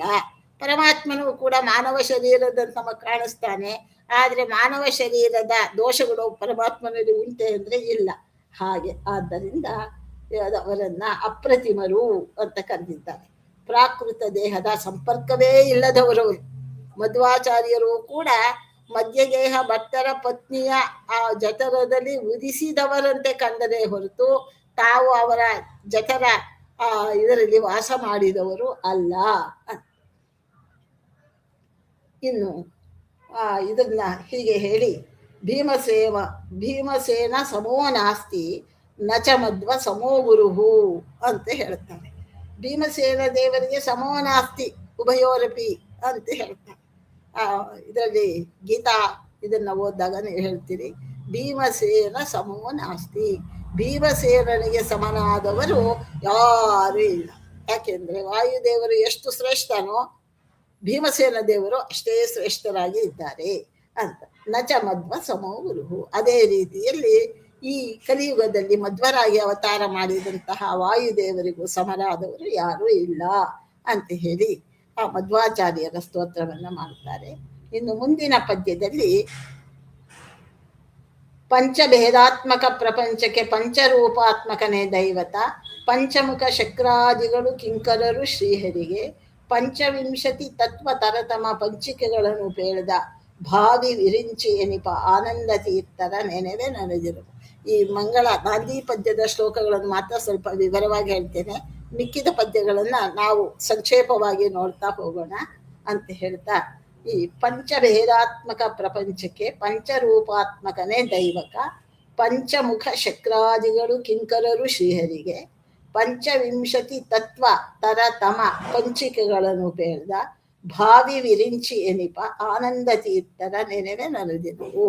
ಇನ್ನು ಆನಂದ ತೀರ್ಥರು ಮಧ್ವಾಚಾರ್ಯರನ್ನ ಮತ್ತೊಂದು ಪದ್ಯದಲ್ಲಿ ಸ್ತೋತ್ರ ಮಾಡ್ತಾ ಇದ್ದಾರೆ. ಪಂಚವಿಧವಾದ ಭೇದಗಳಿಂದ ಕೂಡಿದ ಈ ಪ್ರಪಂಚಕ್ಕೆ, ಪಂಚಭೇದಗಳಿಂದ ಕೂಡಿರೋದಿದು ಈ ಪ್ರಪಂಚ. ನಾರಾಯಣಾದಿ ಪಂಚರೂಪಾತ್ಮಕನಾದ ಶ್ರೀಹರಿಯೇ ದೇವರು. ನಾರಾಯಣ, ವಾಸುದೇವ, ಸಂಕರ್ಷಣ, ಅನಿರುದ್ಧ ಅಂತ ಪಂಚರೂಪಗಳು ಏನಿದೆ ಅಂತ ಶ್ರೀಹರಿಯೇ ದೇವರು ಈ ಪ್ರಪಂಚಕ್ಕೆ. ಪಂಚಮುಖರಾದಂತಹ ಶಿವ, ರುದ್ರದೇವರಿಗೆ ಮೊದಲು 5 ತಲೆಗಳಿತ್ತು, 5 ರೂಪದಿಂದ ಅವರು ಇದಾದರು. ಇಂದ್ರ ಮೊದಲಾದ ದೇವತೆಗಳೆಲ್ಲ ಅವನಿಗೆ ಕಿಂಕರರು. ತತ್ವಗಳು 25. ದೇವದೈತ್ಯರಲ್ಲಿ ತಾರತಮ್ಯ ಉಂಟು. ದೇವತೆಗಳಲ್ಲಿ ಹೇಗೆ ತಾರತಮ್ಯ ಉಂಟೋ, ವಿಷ್ಣು, ಲಕ್ಷ್ಮಿ, ಬ್ರಹ್ಮದೇವರು, ವಾಯುದೇವರು, ಸರಸ್ವತಿ, ಭಾರತಿ, ರುದ್ರದೇವರು, ಹೀಗೆ ತಾರತಮ್ಯ ಪ್ರಕಾರ ಏನು ಉಂಟೋ ಇವರಲ್ಲೂ ದೈತ್ಯರಲ್ಲಿಯೂ ಕೂಡ ಅದೇ ರೀತಿಯ ತಾರತಮ್ಯ ಉಂಟು ಅನ್ನೋದನ್ನ ಭಾವಿ ಬ್ರಹ್ಮದೇವರಾದ ಆನಂದ ತೀರ್ಥರನ್ನ ನಾವು ಪ್ರತಿದಿನ ನೆನೆಸಬೇಕು. ಇದನ್ನು ತಿಳಿಸಿಕೊಟ್ಟವರು ಮಧ್ವಾಚಾರ್ಯರು ಅಂತ. ಪ್ರಪಂಚ ಪಂಚಭೇದಾತ್ಮಕವಾದದ್ದು. ಹಾಗೆ ಪಂಚಭೇದಾತ್ಮಕ ಆದ್ದರಿಂದಲೇ ಅದಕ್ಕೆ ಪ್ರಪಂಚ ಅಂತ ಕರೀತಾರೆ. ಪ್ರಪಂಚ ಅಂತ ಕರೀತೇವೆ. ಪಂಚಭೇದಗಳಿಂದ ಕೂಡಿದ್ದಾದ್ದರಿಂದ ಇದನ್ನ ಪ್ರಪಂಚ ಅಂತ ಕರೀತಾರೆ. ಈ ಪಂಚಭೇದಗಳು ಹೀಗಿದೆ. ಯಾವುದು ಅಂದ್ರೆ ನಾವು ಮಧ್ವ ಮತದಲ್ಲಿ ಪಂಚಭೇದಗಳು ಅಂತ ಕರೀತೇವೆ. ಯಾವುದು? ಜೀವರಲ್ಲಿ ಭೇದ, ಜೀವ ಈಶ್ವರ ಭೇದ. ಜೀವ ಮತ್ತು ಈಶ್ವರ ಅಂದ್ರೆ ಪರಮಾತ್ಮನಲ್ಲಿ ಭೇದ ಇದೆ. ಜೀವ ಜಡ ಭೇದ, ಜೀವನಿಗೂ ಜಡ ವಸ್ತುಗಳಿಗೂ ಭೇದ ಇದೆ. ಜಡ ಭೇದ, ಜಡ ವಸ್ತುಗಳಲ್ಲಿಯೂ ಕೂಡ ಭೇದ ಇದೆ. ಜಡ ಈಶ್ವರ ಭೇದ, ಜಡ ಮತ್ತು ಪರಮಾತ್ಮನಿಗೆ ಭೇದ ಇದೆ. ಹೀಗೆ ಪಂಚಭೇದಗಳು. ಜೀವರ ಭೇದ, ಜೀವೇಶ್ವರ ಭೇದ, ಜೀವ ಜಡ ಭೇದ, ಜಡ ಭೇದ ಹಾಗೂ ಜಡ ಈಶ್ವರ ಭೇದ. ಅಂದ್ರೆ ಈಶ್ವರ, ಜೀವ ಹಾಗೂ ಜಡಗಳು ಇರೋದು ಜಗತ್ತಿನಲ್ಲಿ ಮೂರೇ. ಒಂದು ಈಶ್ವರ, ಇನ್ನೊಂದು ಜೀವ, ಮತ್ತೆ ಇನ್ನೊಂದು ಜಡ. ಅಂದ್ರೆ ಅತ್ಯಂತ ಭಿನ್ನ ಜೀವರಲ್ಲೂ ಕೂಡ ಪರಸ್ಪರ ಭೇದ ಇದೆ. ಜಡದಲ್ಲೂ ಪರಸ್ಪರ ಭೇದವೇ ಇದೆ ಅಂತ ಅರ್ಥ. ಅಂದ್ರೆ ಎಂದೂ ಕೂಡ ಈ ಮೂರು ಒಂದಾಗೋದಿಲ್ಲ. ಈಶ್ವರ ಮತ್ತು ಜೀವ ಒಂದಾಗಲಿಕ್ಕೆ ಸಾಧ್ಯ ಇಲ್ಲ. ಹಾಗೇನೆ ಈಶ್ವರ ಮತ್ತು ಜಡ ಪದಾರ್ಥಗಳು ಒಂದಾಗಲಿಕ್ಕೆ ಸಾಧ್ಯ ಇಲ್ಲ. ಹಾಗೇನೆ ಜೀವ ಮತ್ತು ಜಡ ಪದಾರ್ಥಗಳು ಒಂದಾಗಲಿಕ್ಕೆ ಸಾಧ್ಯ ಇಲ್ಲ. ಅದರಂತೆ ಇಬ್ಬರು ಜೀವರು ಒಂದೇ ಆಗೋದಿಲ್ಲ. ಹಾಗೇನೆ ಎರಡು ಜಡ ಪದಾರ್ಥಗಳು ಒಂದಾಗೋದಿಲ್ಲ ಅನ್ನೋ ಭಾವ. ಇದನ್ನೇ ಪಂಚಭೇದ ಅಂತ ಕರೀತಾರೆ. ಇಂತಹ ಪಂಚಭೇದಾತ್ಮಕ ಪ್ರಪಂಚಕ್ಕೆ ಪರದೇವತೆಯಾದ ನಾರಾಯಣ ಪಂಚರೂಪಾತ್ಮಕನಾಗಿದ್ದಾನೆ. ಆ ರೂಪಗಳು ಯಾವುದು? ನಾರಾಯಣ, ವಾಸುದೇವ, ಸಂಕರ್ಷಣ, ಪ್ರದ್ಯುಮ್ನ, ಅನಿರುದ್ಧ. ಇವುಗಳಲ್ಲಿ ನಾರಾಯಣ ಅನ್ನೋದು ಮೂಲ ರೂಪ. ಮೋಕ್ಷ ನೀಡಲಿಕ್ಕೆ ವಾಸುದೇವ ರೂಪ. ಜಗತ್ ಸೃಷ್ಟಿಗೆ ಎಂದು ಪ್ರದ್ಯುಮ್ನ ರೂಪ. ಜಗತ್ತನ್ನು ಸೃಷ್ಟಿ ಮಾಡೋದು ಪ್ರದ್ಯುಮ್ನ ರೂಪ. ಅದರ ರಕ್ಷಣೆ ಮಾಡೋದು ಅನಿರುದ್ಧ ರೂಪ. ಲಯಕ್ಕಾಗಿ ಸಂಕರ್ಷಣ ರೂಪ. ಹೀಗೆ ಈ 5 ರೂಪಗಳಿಗೂ ಪರಸ್ಪರ ಯಾವ ರೀತಿಯಲ್ಲೂ ಎಷ್ಟು ಮಾತ್ರಕ್ಕೂ ಭೇದ ಇಲ್ಲ. ಆದ್ದರಿಂದ ಪರಮಾತ್ಮ ಶಶ್ವದೇಕ ಪ್ರಕಾರ ಅಂತ ಹೇಳ್ತಾರೆ. ಇನ್ನು ದೈವಕ, ಪಂಚರೂಪಾತ್ಮಕನೇ ದೈವಕ ಅಂತ ಹೇಳಿದ್ದಾರೆ. ದೈವಕ ಅಂದ್ರೆ ಮತ್ಸ್ಯಕ ರೂಪಕ, ಸೂಕರ ರೂಪಕ ಇವುಗಳಂತೆ ಪರಮಾತ್ಮ ಒಬ್ಬನೇ, ಹೊಸದಾಗಿ ಆದವನಲ್ಲ. ಬ್ರಹ್ಮಾದಿ ದೇವತೆಗಳ ಪದವಿಯಂತೆ ಅದು ಪದವಿ ಅಲ್ಲ. ಪರಮಾತ್ಮನಿಗೆ ಯಾರು ಪದವಿಯನ್ನು ಕೊಟ್ಟವರೇ ಇಲ್ಲ. ಆದ್ದರಿಂದ ಇಲ್ಲಿ ದೈವಕ ಅಂದ್ರೆ ಒಬ್ಬನೇ ಪರಮಾತ್ಮ. ಏಕಂ ಸತ್ ವಿಪ್ರ ಬಹುಧಾ ವದಂತಿ ಅನ್ನೋ ಮಾತು ಹೇಳ್ತಾರೆ. ಸತ್ ಅಂದ್ರೆ ಪರಮಾತ್ಮನೇ, ಒಬ್ಬನೇ ಅವನು. ಏಕಂ ವಿಪ್ರ, ಏಕಂ ಸತ್ ವಿಪ್ರ ಬಹುಧಾ ವದಂತಿ. ಆದ್ರೆ ವಿಪ್ರರು ಅಂದ್ರೆ ಜ್ಞಾನಿಗಳು ಅವನನ್ನು ಅನೇಕ ರೂಪದಲ್ಲಿ ನೋಡ್ತಾರೆ. ಒಬ್ಬನೇ ಭಗವಂತ ಅಂತ ಹೇಳಿ. ಆದ್ದರಿಂದ ದೇವರು ಆನಂದ ಸ್ವರೂಪ ಅಂತ ಹೇಳಿ. ಇಲ್ಲಿ ಪಂಚಮುಖ ಶಕ್ರಾದಿಗಳು ಅನ್ನೋ ಕಡೆ ಪಂಚಮುಖ ಶಬ್ದ ಮೂಲತಃ ಪಂಚಮುಖ ರೂಪದ ಬ್ರಹ್ಮದೇವರು. ಬ್ರಹ್ಮದೇವರಿಗೆ ಮೊದಲು 5 ತಲೆಗಳಿದ್ದುವು. ಆಗ ರುದ್ರದೇವರು ಒಂದು ಸಲ ಅವರು ಒಂದು ತಲೆಯನ್ನ ಇದು ಮಾಡಿದ್ರು. ಆ ಕಥೆ ನೀವೆಲ್ಲ ಕೇಳಿದ್ದೀರಿ. ಪ್ರಾಣ, ಅಪಾನ, ವ್ಯಾನ, ಉದಾನ ಹಾಗೂ ಸಮಾನ ಅನ್ನೋ ಪಂಚಮುಖ ವಾಯುವಿಗೆ ಇತ್ತು. ಈಶಾನ, ತತ್ಪುರುಷ, ಅಘೋರ, ವಾಮದೇವ ಮತ್ತು ಸದ್ಯೋಜಾತ ಅನ್ನೋದು 5 ಮುಖಗಳು ಈಶ್ವರನಿಗೂ ಇತ್ತು. ಶಿವನಿಗೂ ಅನ್ವಯಿಸುತ್ತೆ. ಹೀಗೆ ಧ್ಯೇಯ ಪಂಚಮುಖೋ ರುದ್ರ ಅಂತ ತಂತ್ರಸಾರ ಸಂಗ್ರಹದಲ್ಲಿ ಹೇಳಿದ್ದಾರೆ. ಇವರೆಲ್ಲರೂ ಕೂಡ ಕಿಂಕರರು. ಶ್ರೀಹರಿಗೆ ಬ್ರಹ್ಮಾದಿ ದೇವತೆಗಳೆಲ್ಲ ಸೇವಕರು, ದಾಸರು. ಈ ಕಿಂಕರ ಭಾವ ಕೂಡ ರಾಜಭೃತ್ಯ ಭಾವದ ಕಿಂಕರತ್ವ ಅಲ್ಲ ಅಂತ ಹೇಳಿ ಮಹಾಭಾರತ ತಾತ್ಪರ್ಯ ನಿರ್ಣಯದಲ್ಲಿ ಕಿಂಕರಾಹ ಶಂಕರಾದ್ಯಾಹ ಅನ್ನೋ ವಾಯುಸ್ತುತಿಯ ಭಾವವಾಗಿ ಹೇಳ್ತಾರೆ. ಇನ್ನು ತರತಮ, ಪಂಚಿಕೆಗಳನ್ನು ಬೇಡದ ಅಂತ ಹೇಳಿದ್ದಾರೆ. ತರತಮ ಅಂದ್ರೆ ಪಂಚಭೇದಾದಿಗಳಂತೆ ತಾರತಮ್ಯವೂ ಕೂಡ ಮಧ್ವಸಿಂತಾದದ ಮಧ್ವ ಸಿದ್ಧಾಂತದ ವಿಶಿಷ್ಟವಾದ ಪ್ರಮೇಯ ತರತಮ ಭಾವ. ಅದಕ್ಕೆ ಈ ವೇದ ಇದರಲ್ಲಿ ನಮ್ಮ ಮಾಧ್ವರಲ್ಲಿ ತಾರತಮ್ಯ ಜಾಸ್ತಿ ಅಂತ, ತಾರತಮ್ಯ ಮತ ಅಂತಲೇ ನಮ್ಮ ಮಧ್ವ ಮತಕ್ಕೆ ಹೆಸರು. ಅಂದ್ರೆ ತಾರತಮ್ಯ ಅಂದ್ರೆ ಹೆಚ್ಚು ಕಡಿಮೆ ಇದೆ, ಎಲ್ಲರೂ ಒಂದೇ ಅಲ್ಲ ಅಂತ ಹೇಳಿ.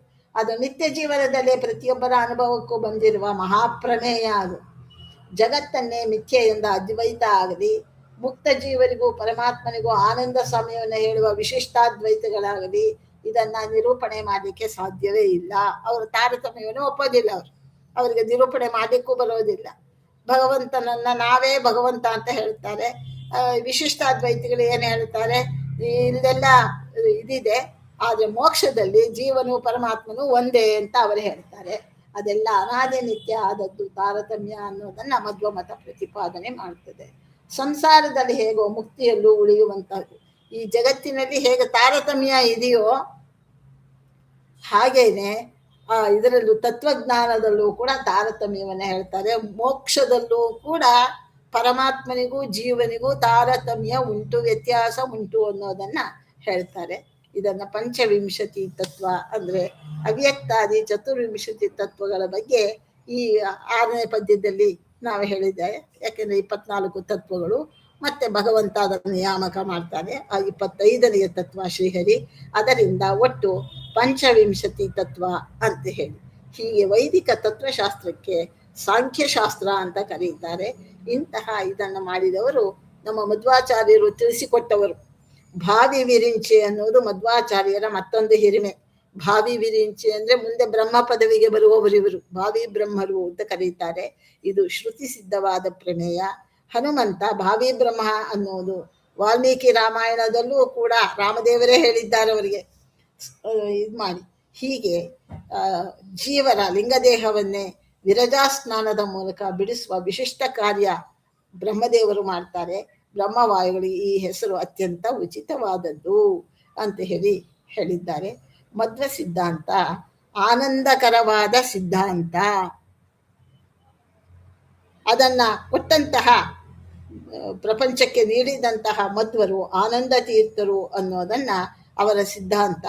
ಪಂಚಭೇದ, ಹರಿ ಸರ್ವೋತ್ತಮತ್ವ, ದೇವತಾ ತಾರತಮ್ಯ ತತ್ವ, ವಿವೇಚನೆ, ತತ್ವ ವಿವೇಚನೆ ಮೊದಲಾದ ಪ್ರಧಾನ ಪ್ರಮೇಯಗಳನ್ನ ಉಲ್ಲೇಖ ಮಾಡುವ ಮೂಲಕ ಶ್ರೀದಾಸರು, ಜಗನ್ನಾಥದಾಸರು ಅಪೂರ್ವ ರೀತಿಯಲ್ಲಿ ವರ್ಣನೆ ಮಾಡಿದ್ದಾರೆ. ಇನ್ನು ಮುಂದಿನ ಪದ್ಯ ರುದ್ರದೇವರ ಸ್ತೋತ್ರ. ಅದನ್ನ ಯಾವ ರೀತಿ ಅವರು ಹೇಳ್ತಾರೆ ಅನ್ನೋದನ್ನ ನಾವು ನಾಳೆಯ ದಿನ ನೋಡೋಣ ಅಂತ ಹೇಳ್ತಾ ಇವತ್ತಿನ ಈ ಒಂದು ಪ್ರಸಂಗವನ್ನ ಕೃಷ್ಣಾರ್ಪಣಮಸ್ತು ಮಾಡೋಣ. ಕಾಯೇನ ವಾಚ ಮನಸೇಂದ್ರಿಯೈರ್ವ ಬುದ್ಧ್ಯಾತ್ಮನ ವಾ ಪ್ರಕೃತೆ ಸ್ವಭಾವಾತ್ ಕರೋಮಿ ಯದ್ಯತ್ ಸಕಲಂ ಪರಸ್ಮೈ ನಾರಾಯಣಾಯೇತಿ. ಕೃಷ್ಣ.